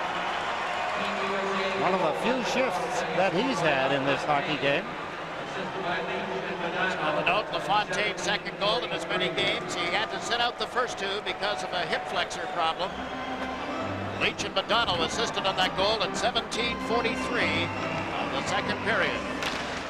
Long shot from the point, got through, but was tipped wide. LaFontaine moves it back toward Jimmy Johnson. Another shot. Low one turned aside. Facing the puck is Miller. In front, there's Olchuk, and his turnaround shot was blocked and cleared at the defense. And Provorov moving out of the zone and couldn't get it to him. Now Miller with a pass to Olchuk. Couldn't find LaFontaine, who was parked in front. Hatcher banks it around the boards to Olchuk. Right across the front of the net. Here's Hatcher with a shot outside the goalpost, glove by Stelnikov. Fans alive as the U.S. team has picked up the tempo. Fans have not had a whole lot to cheer about until this second period, particularly the middle part. Later on, it was the hard skating and the hitting of Team USA, giving Coach Tim Taylor a little breathing room along with his team. Of course, what it does, too, is it gives Coach Taylor a chance to put a few more players out on the ice. Players like Hatcher and Chelios on defense that have been seeing a lot of ice time. Joelano wins this face-off, and Chelios flipped one wide of the net. Joe Mullen chases it down, played it away from Lomakin to Ono. Ono gets checked, and the Soviets break out of the zone. Lomakin leads the rush. The pass to Zamdov. Over the line with Seaback. And And it's broken up at the defense. Seaback can't get to it again. Otto had it, lost it. Dave Christian works it out towards center, and here's Seaback. Shabda, right side to Lomaku. Center chases him back to the net. Back to the center cleanly. Now gets it out in front, and Shabda ripped one high, comes off the glass, and there's a minute remaining in the second period here. In Montreal, Canada leads Czechoslovakia 6-2. This game, Team USA 2. Soviet Union, no score. Soviet set one up at the blue line. Mironov played it to the right side. Kolohav had a shot blocked, and now shot out of the zone and down the ice. Automatic icing call made against USA. Good move by Chris Chelios, Jiggs. He had to do it. He had to cross all the way over from his right defense position to the left side just to pick up a loose puck. He was able to clear it out, but it went for icing. His question to Ray Scampanella is that that puck was touched. Shouldn't have gone for icing. Ray always with a smile on his face as he makes the explanation. Chelios maybe didn't buy it all, but he's going back to the U.S. bench, asking for permission to get a different stick, I believe, and now he's going to leave. He'll get a rest, catch his breath. He'll join Ed Westfall on our second intermission tonight. But Sayav taking the face-off with Roenick. Roenick is having a lot of words toward him. Ties him up, following the drop of the puck. Big shot off the right arm of Richter and up into the seats. Dia got that away in a hurry. 25 seconds left in the period. Richter has faced 24 shots. 8 of them in this period after a barrage of 16 in the first. Victor Gudea, draft pick of the Buffalo Sabres in 1990. Sixth round, or sixth pick at least by the Sabres. Only Prokhorov, Vachinyuk, and Hyderov in the lineup tonight have not been drafted by an NHL team. Stalnikov, the goaltender, should add to that list as well. Soviets get the draw. Sarov at the right point. And was knocked down. The man was Budziev. And the puck is cleared out of the zone. Vitek tries the right side. Down to 10 seconds remaining in the period. Nice rub out of Kovalenko. Joel Otto gets it to the line, but not out. Now Team USA moves it out, and that brings about the end of the period.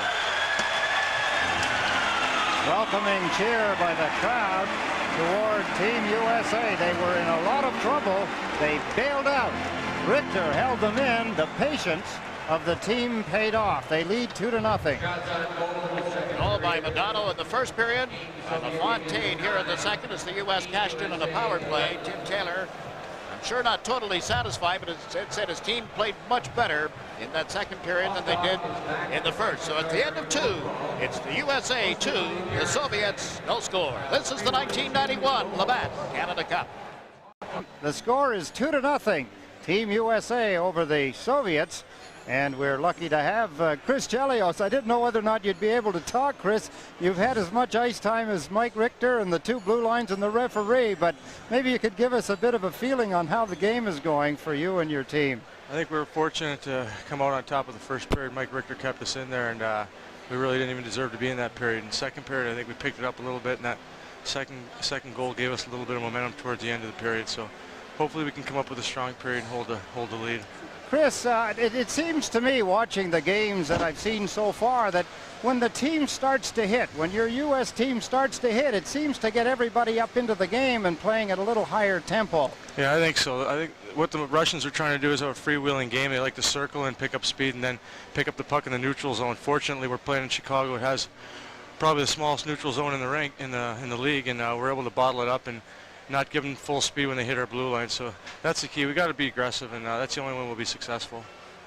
Give me a feeling for some of the young players that the Soviets have out there. Of course, Fedorov you've played against before, but there seems to be some pretty good speed on that team. Yeah, the kid with the mask, I can't ever remember any of their names, but I think that top one, Semilak, and the kid with the mask and Fedorov are definitely their speed, but all of them like to crisscross in the blue line. It makes it pretty tough when we start sagging in and giving up the blue line. So we've got to keeping him in the neutral zone and breaking things up there.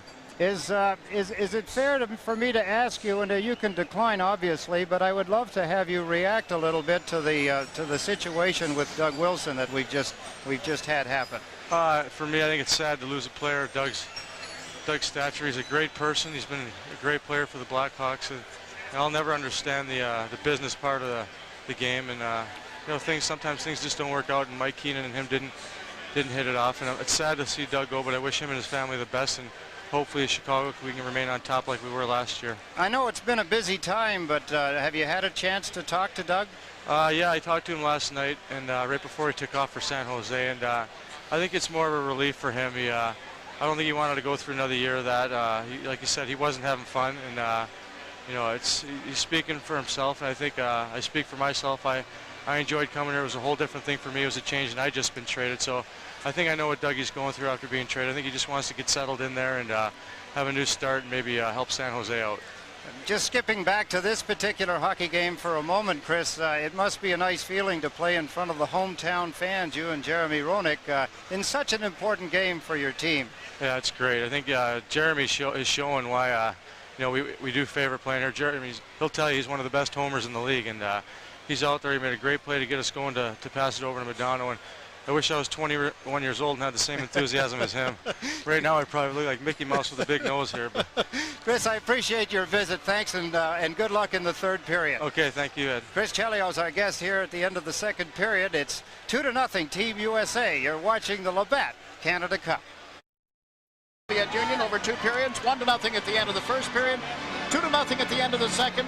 Finally, the USA gets the power play to work. They do, Jigs, and of course, when you think about it, it was the hitting and the skating as the team USA started to pick the play up. They brought it up a notch. Soviets started to take penalties, and it was on that penalty that they were able to get their second goal. Some pretty good stops, and you can see all of a sudden the Soviets breaking down. Pat LaFontaine over on the right side is going to move in with a loose puck. Bang. And he's got the quick hands, and he hammers it in. Beautiful play, a timely goal. They had been giving Mike Richter at the other end of the ice some breathing room, and it was that scramble around the net, and Pat LaFontaine hammering it in. 2-0, Team USA. The Soviets had what they thought was their first goal. Mike Richter, you see him going to his left. He reached back with his right pad. He seems to have the puck trapped. It's very difficult as Gary Suter moves in. They grab a hold of the puck, usher it out of there. There's the puck, and Suter grabbing it, throwing it over there, get it away from the net. Disputed by the Soviets, obviously. They seem to be somewhat frustrated. Goaltending by Mike Richter. Some calls here by Koharski that haven't gone their way. There's the puck. It went up against the goalpost. You could see Gary Suter reach in with his stick. Now, whether the puck completely crossed the goal line or not, it's very difficult to tell. And at this angle, there's the puck trapped up against the goalpost. And clearly, you could not say that it was a goal from any of the angles. Only the sticks of the Soviet players in the air, which isn't really the case as far as the goal judge. In the first period, it was Modano from Roenick and Hull. In the second, LaFontaine from Leach and Modano. And we're set now for the third period. Referee Don Koharski ready to drop the puck between Jeremy Roenick and the Soviet center, Sergei Fedorov. The Soviets up with the puck. This is Fedorov across the line. Chased to the corner, then falling. Suter went down as well. Kasatonov indeed put it back to the net. The chant of USA, USA goes up here at Chicago Stadium. Alexei Kasatonov plays it off the end boards. Modano can't find a handle on it. The Soviets touched it last. There will be no icing on this play. Kasatonov, long outlet, relayed neatly through center ice. Here's Kozlov. Knocks it back. Fedorov to the backhand, to the forehand. And that goes off the pipe and up into the seats. Early in the third period in Chicago, this is the 1991 Labatt Canada Cup.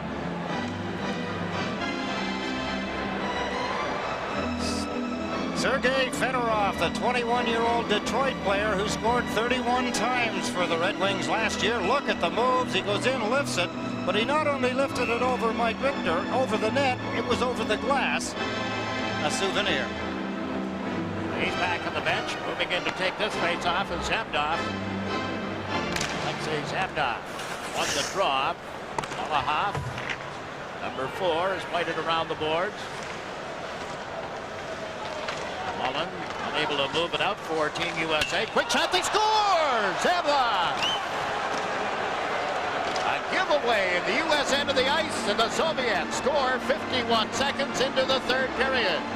Fedorov had just had a good scoring opportunity. Right behind that, a mistake, a breakdown in the defenses of Team USA, and moving in quickly, Andrei Zemlov, and what a shot. Beautiful. In full stride, dancing on his skates. He let go with a chopping wrist shot. Here's the play, drop back. Zemlov grabs it, fires it, top right-hand corner, and it's now 2-1. We haven't played a minute into the third period. They can score in clusters, as we saw in the game against Czechoslovakia after they had trailed by a big margin. They came right back. They had a couple of quick goals in the game against Sweden after trailing 2-0, only to lose that one 3-2. Soviets are going to make a player change. Zemlov, the goal scorer, is third to the Labatt Canada Cup. 51 seconds, 55 into this third period. Zemlov, Jigs, is a property of the Winnipeg Jets. His team in the Soviet Elite League have won their championship the last 2 seasons. He is some hockey player. He started his career as a goaltender. Age of 10, he was playing for the Red Army boys team.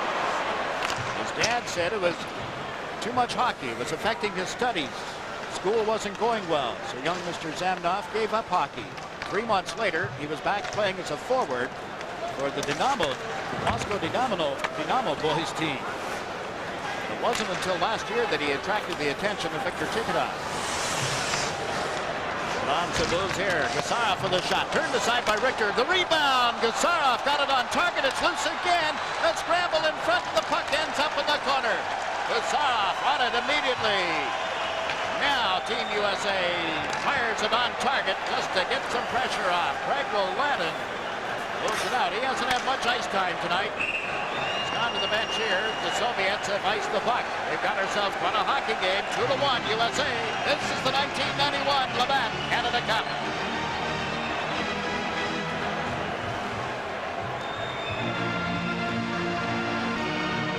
The play in front. Look at that shot. What a beautiful stop by Mike Richter. Talk about his ability to stand on his feet and challenge the shooters. Now in the Soviet zone, Chris Chelios centers one out of the reach of Craig Janney. With it, Heinerov moves it up through center ice. Soviets into the U.S. zone. Unable to complete the play with Smelchinyuk. It's a quick shot, well wide of the net. Rebounds all the way back into the Soviet end.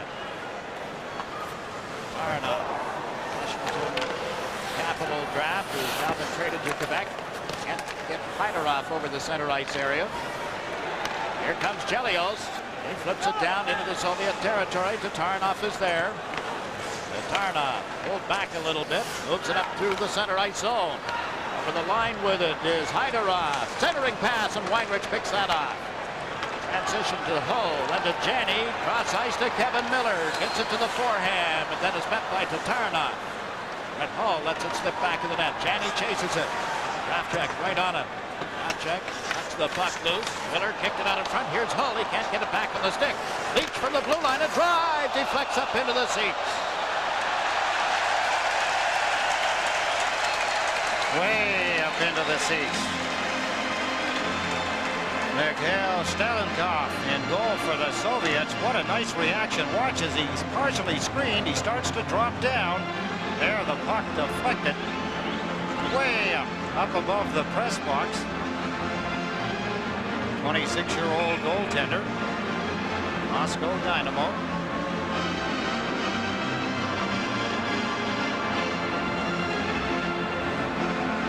See him get set for the face-off. Jeremy Roenick will take the draw. He's got Granato on the left, Madonna on the right. And Granato knocked away from him and shot down the ice. Sergei Fedorov. Team USA trying to get out of their own zone.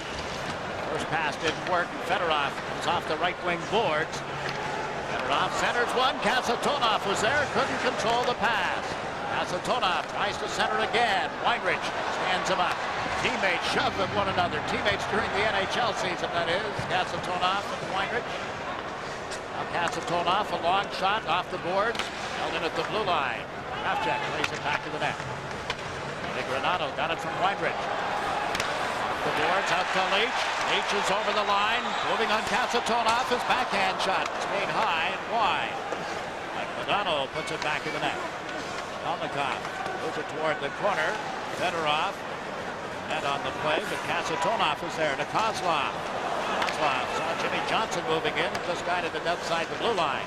Now Kevin Hatcher slaps it around the glass. And after it is Mullen. Back of the net to Olchuk. Put it in the slot. Nobody there for the USA. And Kozlov has gotten it out of harm's way. Jimmy Johnson quickly finds LaFontaine cutting in off left wing. Jumps it out in front. Jumped over Eddie Olchuk's stick as he went to shoot it. Soviets up 3-on-2. Lomakin to the left side. The return pass. Lomakin not a good shooting position. Seaback is. Richter makes a dazzling save.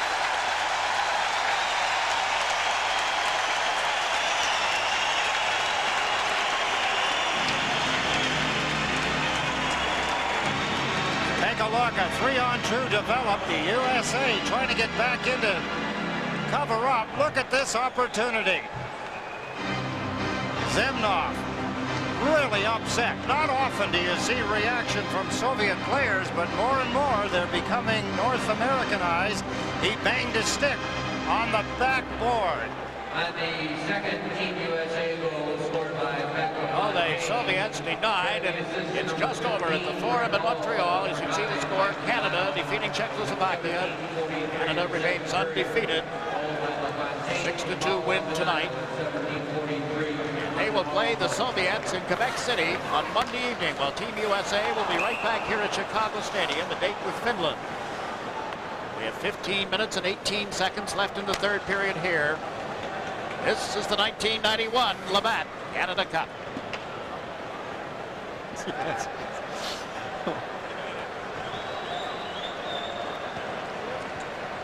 All set for a face-off in the center ice area. See the score, the U.S. with goals from Madano and LaFontaine. Zamnov for the Soviets. They control the draw. Zitnik has played it off the boards. Chris Chelios moves from the back of the U.S. net. Pass out the right side. This is Doug Brown. Brown is playing with Otto and Christian on this forward line. Otto just turned the puck over. Sarah around the boards. Alexei Zitnik has cleared it out towards center ice, only to have it shot back in by Chelios. Sarah with it here. Soviets reset. Oh, close call as Christian moved right in on the man.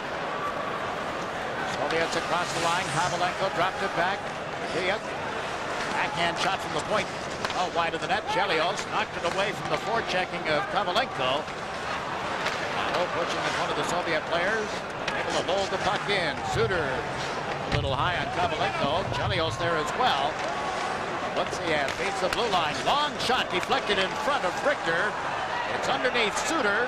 He tries to hand pass it away. Keeps the action going. Team USA having trouble in their own end here. Litsev puts it back to the net. Gusarov in deep to join the play. Chased by Doug Brown, but there's Otto. Joel Otto clears it for the U.S. Didn't get it outside the blue line. Litsev moves in off the boards to Kovalenko for a shot to a screen that's blocked in front. Otto allows Chelios to handle it. Now the USA will get out of the zone. Chris Chelios comes to center ice. Didn't get it very far into the Soviet zone before they turn and regroup the play. It's broken up by Janney, but he can't recover. Gignac plays it around the boards. There's Brett Hull over on right wing. Into Craig Janney. Back to Brett Hull for a quick shot that's well wide. Lamanov lost it. They set up Hull again, but Miller's pass didn't arrive in time, and the Soviets break over center ice. Crisscrossing the weave. It's dropped to Korolev, and his shot was blocked. Another drive is wide of the net. And Leach has played it around the boards. And there's Janney with a long pass through center ice. Kevin Miller couldn't get to it. The Americans set up again in their own zone with just over 13 minutes to play in the third period. Soviets doing everything they can to open this game up, Jigs. They're trying some hitting. They're trying intimidation. They're starting to use sticks a little bit more. to wait and see what the retaliation will be by the U.S.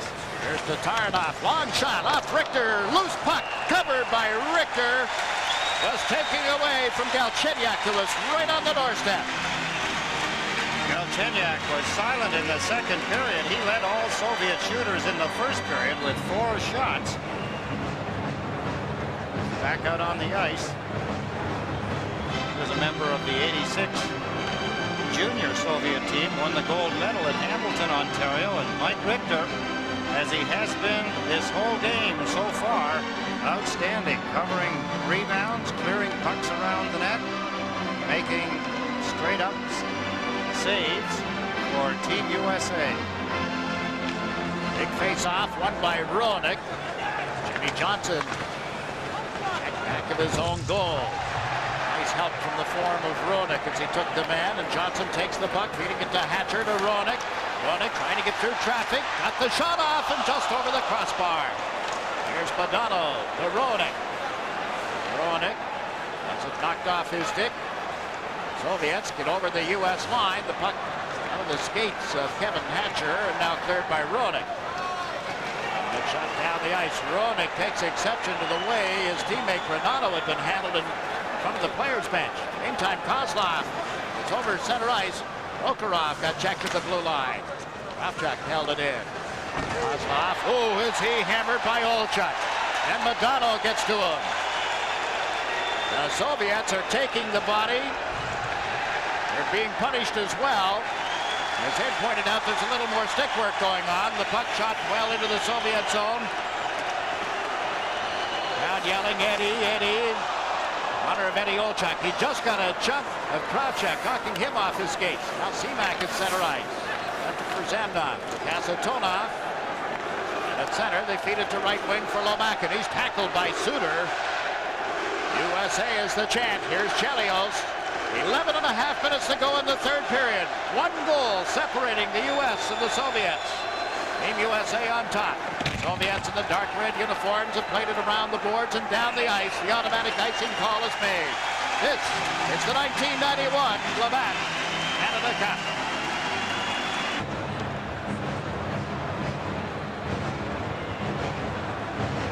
Here's a look at the up-to-date standings. Canada undefeated with 7 points.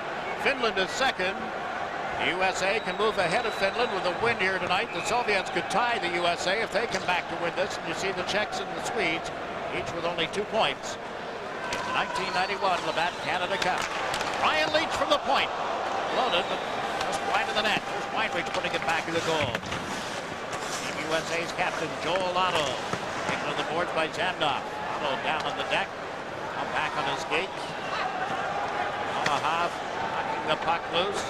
In and out of Zamdov's skates again. War in the trenches. Battle along the wall, as the players refer to it now.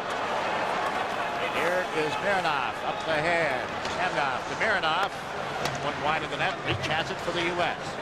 Ryan Leach, born in Corpus Christi, Texas, comes to center and fires one in. Goaltender Mikhail Stelnikov decides that he'll cover the puck and get a player change. The U.S. has taken the game now to the Soviets in some ways, Jigs. They're winning most of the faceoffs. They have controlled the faceoffs most of the night. They're also leading in the hitting department. They have out-hit the Soviet Union, and generally that springs them into action. Eddie Olchuk with a couple of hammering hits down in his own end of the ice 2 shifts ago. To put some more life back into Team USA when they were sagging somewhat under the pressure of the Soviets. The U.S. has been outshot 8-2 through the first 9.5 minutes of this third period. Shitnik on the puck. Gusarov. Jimmy Johnson puts it back in the Soviet end of the ice. Alexei Gusarov. And now for the Quebec Nordique, the NHL. 5 players in the lineup tonight for the Soviets with NHL experience. Hatcher takes his man to the boards.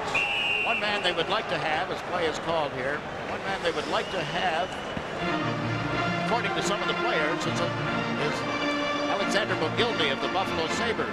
But he is still regarded as a deserter of the Soviet Army. For that reason, is not welcome on the squad. And 3 of them, Bure, Davidoff, and Zalepkin, they were dropped from the team because they refused to sign contracts that would bind them to the Soviet national team. Fetisov was not selected.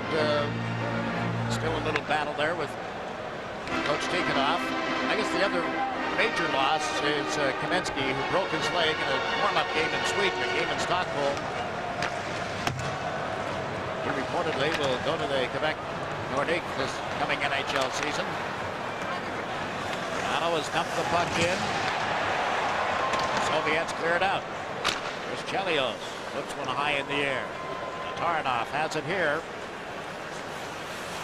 Dropped it back.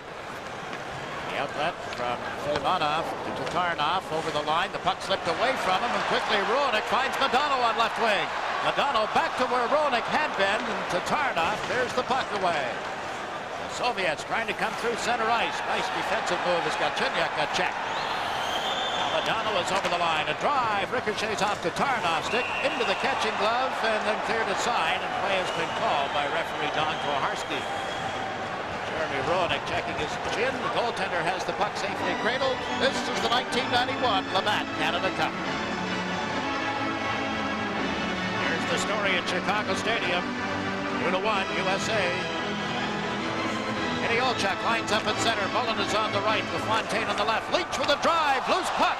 Cleared aside. Joey Mullen can't get a stick on it. We welcome our audience in Canada. The Soviets have scored a goal at the 51-second mark of this third period, cutting the margin to 2-1.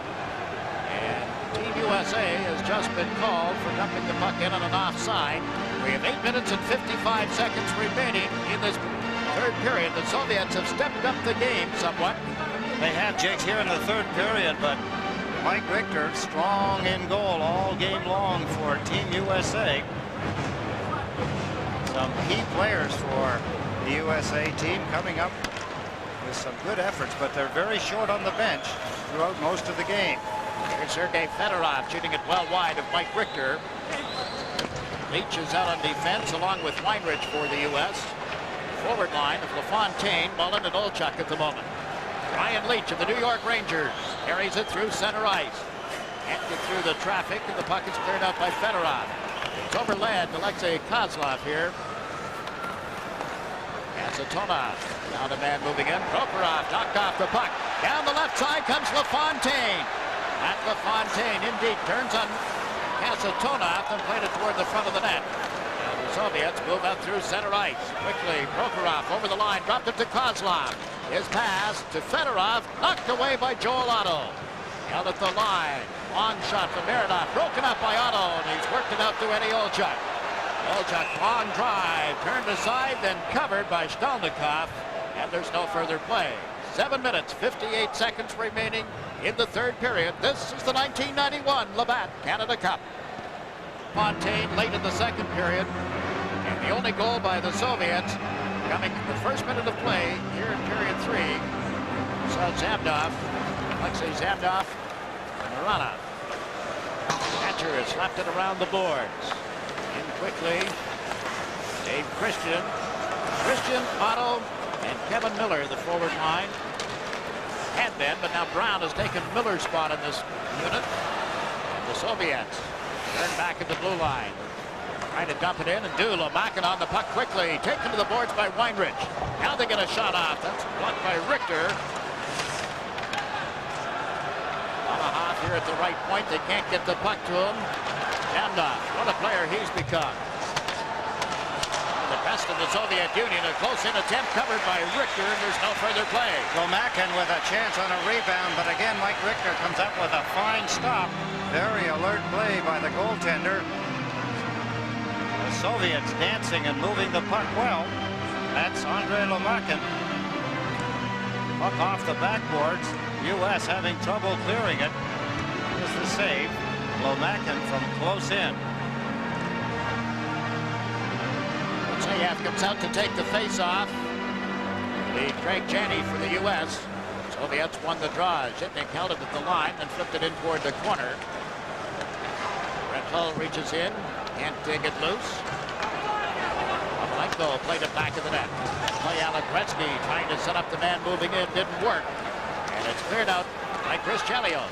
Greg Janney slips it inside the Soviet zone. Sarov turns on Hull. Turned the puck over. Janney centered. Miller was there and couldn't get a shot away. Suter recovers at center ice. Up ahead to Craig Janney. He and Hull step over the line. Miller moves in off left wing. Back to Janney for a shot that's tipped wide. Miller slipped it in front again, and Gazarov covers up for the Soviet Union. Quickly up ice, Ravil Hyderov to Kabelenko. He's over the line. Long shot is well wide of Richter. The puck is loose back of the net. The Soviets come up with it. Flipped it out in front, but couldn't tuck it by Richter. Now Janney brings Team USA in through center.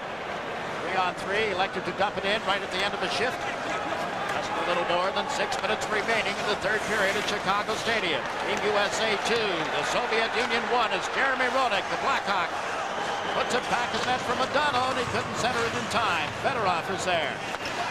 Detroit Red Wing player, Sergei Fedorov. Out of the center ice, Kozlov was moving through, but now the puck is deflected back inside the Soviet line. Here's Alexei Kasatonov for the pass to Kozlov across two lines, and it's offside. From Chicago, this is the 1991 Labatt Canada Cup.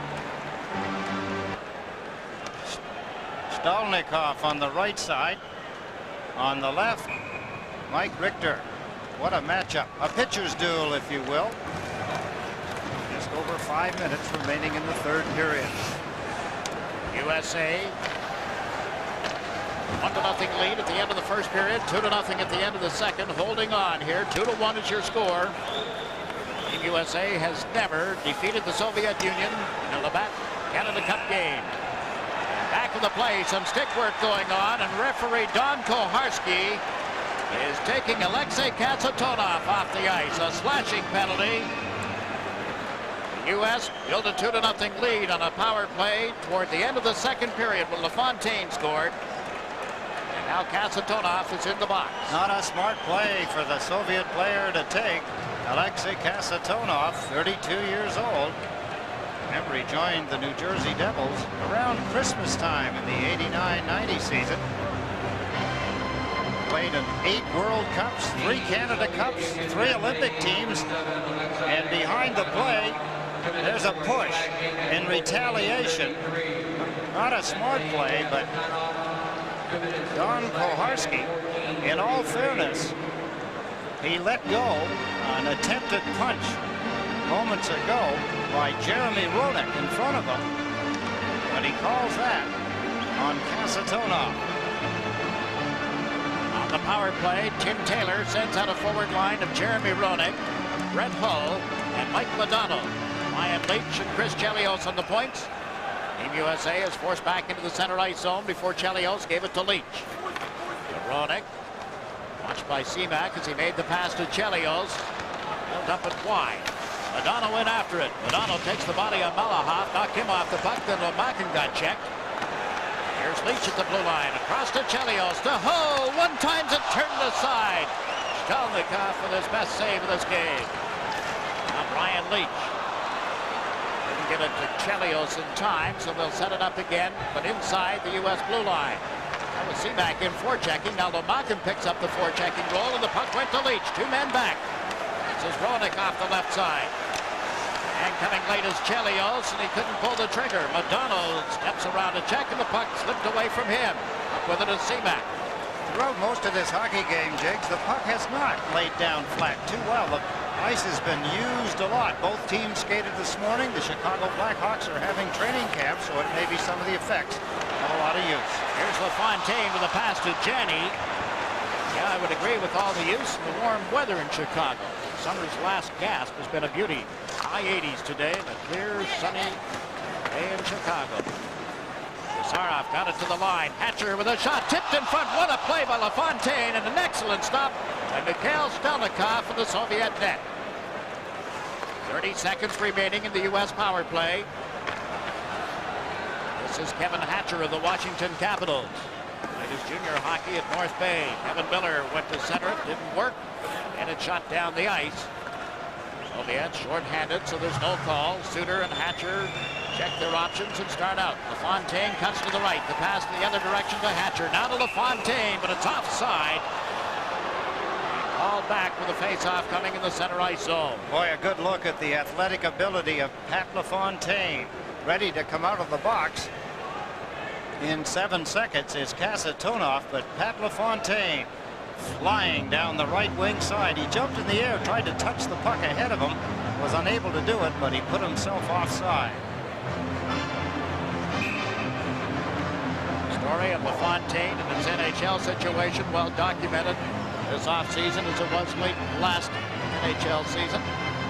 He's on the bench as Otto, Christian, and Doug Brown make up the forward line for Team USA. Vyacheslav Kozlov in the faceoff for the Soviets up with Sergei Fedorov.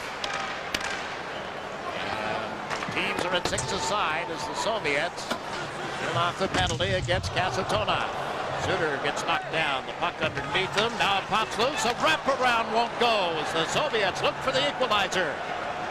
Ray Suter out of the University of Wisconsin can't get it out of the zone. Chelios, also out of Wisconsin, gets it out this time.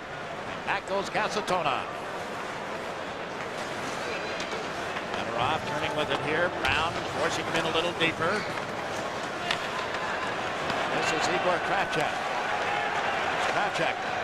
The Soviets felt guilty bad when Mario Lemieux scored the Canada Cup winning goal in the last Labatt Canada Cup. Game 3 of that series in Hamilton, but here's Kozlov over the line. The right side is open. The centering pass picked up. The puck cleared by Brown. Team USA with 2.5 minutes to go in the third period, leading. Tipped the puck over the glass, and play is called. US 2, the Soviets 1. Good shift for Doug Brown. Good couple of good hits. There's Coach Tikkanen. Excuse me. Tikhonov. Tim Taylor. He has to be, I suppose, concerned with 2.5 minutes still going on the clock, and the Soviets putting on some offensive pressure. We'll see Tikkanen here on Monday night. The Finns and the U.S. team meet. The final game of the round robin and of the 1991 Labatt Canada Cup. Malaha lost the puck. Recovers. His pass up the far side was too far for Shamdov. Eric Weinrich with an outlet that finds its way to Eddie Olchuk.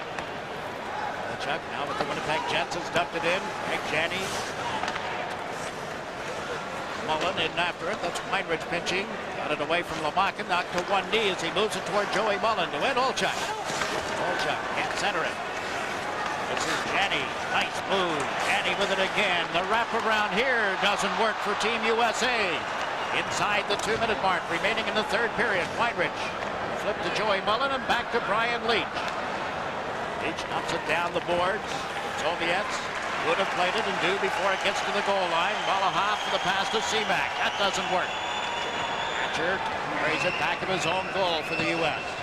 Flips it up the right side. Got to it again through center ice, but he didn't have anybody open. Minute and a half to go. Puck cleared by Team USA.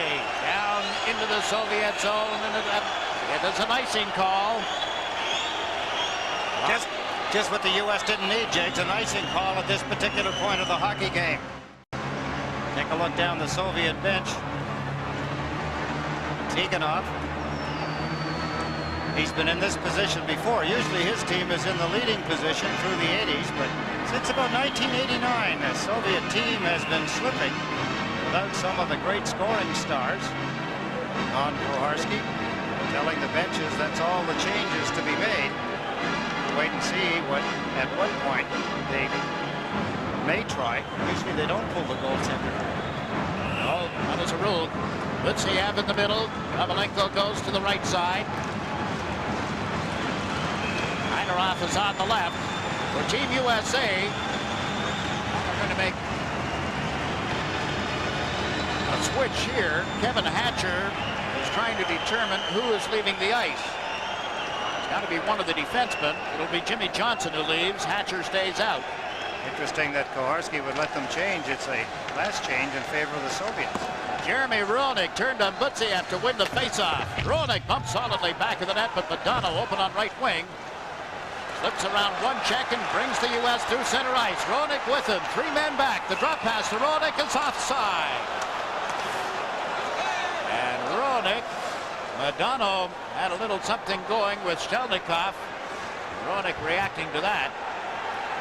The goaltender out waving his stick at Mike Madonna. Now some pushing of a more serious nature than we saw earlier. 1 minute and 11 seconds shows on the clock. Time remaining in this third period.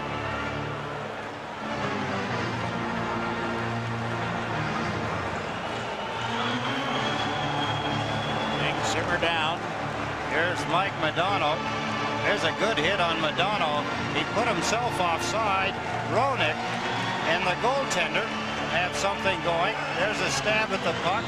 Roenick turns back. He's been a thorn in the side of not just the goaltender, Sletnikov, but also the whole Soviet team. Now Otto on the face-off. Puck controlled by the Soviets. Asatonov down the right side. Pulls up. Tried to center one. Got a second effort playing it around Suter. Up comes Chris Chelios. His pass is off Joel Otto. And well wide of the Soviet goal. Icing. 55 seconds remaining in this game. Goaltender watching the bench as if he was looking for something. Something they just don't do. Although the assistant coaches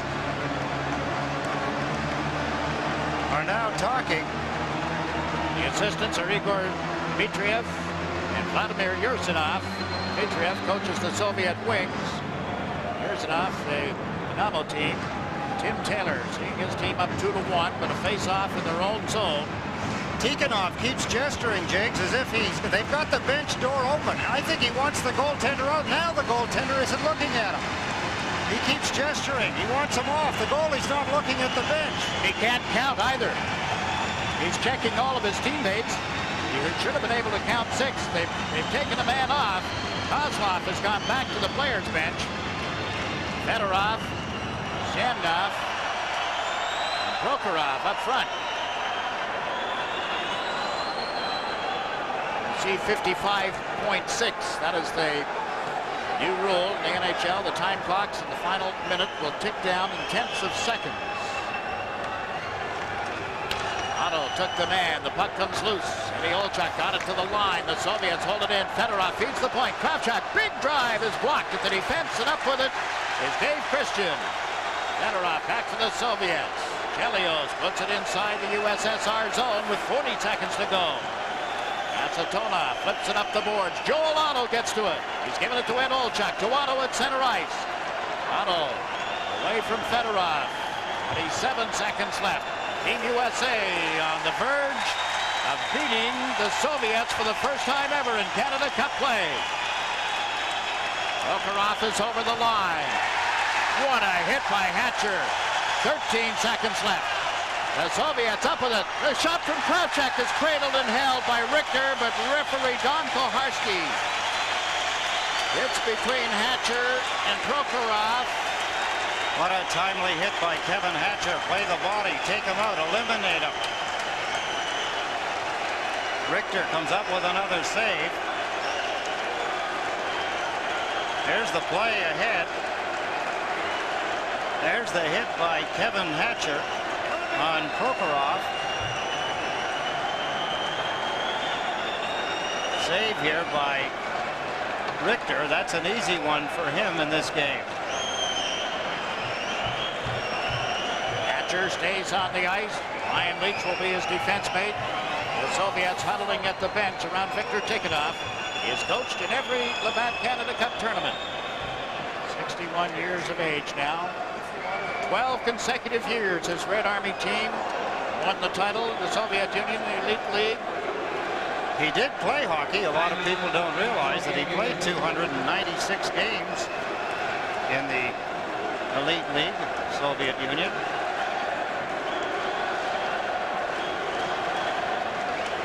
Taylor talking strategy with his team.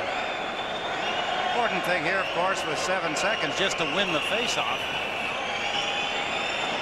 Imagine you'll see Joel Otto, the center ice spot. The Soviets have outshot Team USA 12-5 in this third period. Outshot USA 16-6 in the first. Yes, I'll tell you what, there will be some walking wounded after this game. The hitting has been prominent, and the crowd has loved every second of it. They're standing at Chicago Stadium. Extra attacker on the ice. 7.6 seconds. Team USA, Granado. He is out there along with Roenick, Leach, Hatcher, and Otto. The Soviets with all 6 men inside the U.S. zone. Fedorov will take the draw. Zamdov and Kasatonov up front. Lutziev has dropped back. Now he'll go wide on the right side. If you wonder what the confusion, Tim Taylor has not had a lot of opportunity. These players have not played together that much. They haven't been in this situation. They're not sure. They want to be sure that they're in the right place when the puck is dropped. Big face-off here. Joel Otto was leaning into Fedorov. Renato and Seamak are on the far side of the circle. The Soviets win the draw. Seamak trying to step out of the corner. Zamdov centers. That one wide of the net. Comes outside the blue line. Team USA wins. That guarantees them the medal round. The fans here, of course, have been on their feet for the last couple of minutes.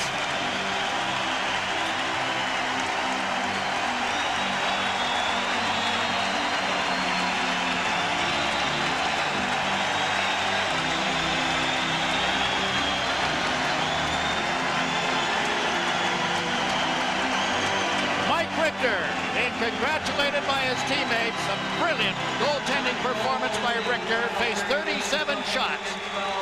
Victor Tikhonov isn't going to stay around for the presentations. He waved an arm as in disgust toward the officials and Team USA, and then stalked off the ice. Here are the awards presentation.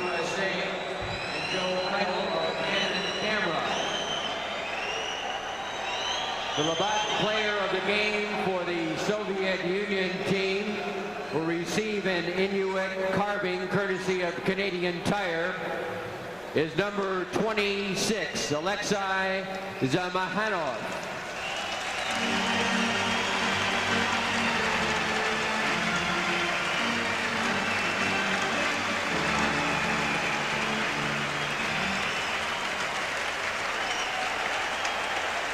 The Labatt Player of the Game for Team USA will receive a Canon Futura camera is number 1, Mike Richter.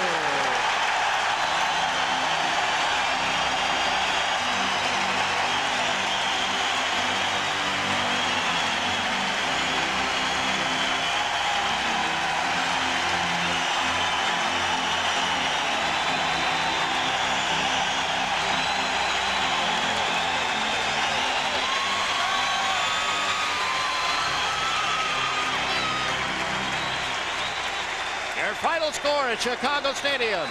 Team USA 2, USSR 1.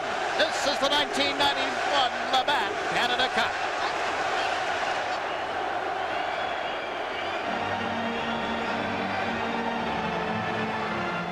You got Chelios and Zamgoff, 26.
at Chicago. The U.S. over the Soviets 2-1 for the first time in the history of U.S. participation in the Labatt Canada Cup. A win over the Soviets. It wasn't easy. Early in the game, Team USA backing in a lot. Almost to the hash marks, almost right into Mike Richter several times. But they recovered nicely, did what they had to do defensively, and win this game. I think I remember back to the time when the coaches of the Team USA jigs talked about some of the individual efforts that they were going to need if they were going to succeed in the Canada Cup. And they talked about Mike Richter, who has been assigned the goaltending duties throughout this tournament so far, that he would have to take one game. Somewhere he would have to win one game, and this one he did. Oh, did he ever. He was brilliant throughout. He got a little bit of luck from time to time. The only blemish, of course, was the goal by Zamnov early in the third period. A pretty goal set up here by the Soviets. There was a quick wrist shot, and you could see the Team USA, the defenseman was lined up in front of him. I'm not so sure that Richter didn't get a very good look at it. There's the shot rebound. That was by Team USA. This is Pat LaFontaine. You'll see him come in on the right side of the net as the goaltender faces out. That was Pat LaFontaine's goal. So a pretty emotional hockey game. An extremely big win for Team USA. It guarantees them. That goal by LaFontaine turned out to be the game winner. The Soviets thought they had one taken away. This was in the second period. Richter. The kind of action that we saw. Look at this, turning and blistering it. Still on his feet, still in possession of his balance. And he, of course, selected as the U.S. star of the game, or Labatt player of the game for the U.S. I don't think there was any doubt who it would be tonight. Well, he was truly the best player on the ice, Jigs, and it was quite a display of goaltending. So Team USA moves into sole possession of second place. The only loss was to Team Canada, undefeated. Their win over the Czechoslovakia squad tonight gives them 7 points. The Americans are next with 6th, and Finland with 5 points. And the United States has won this by a final score of 2-1. Madonna and LaFontaine with the goals here.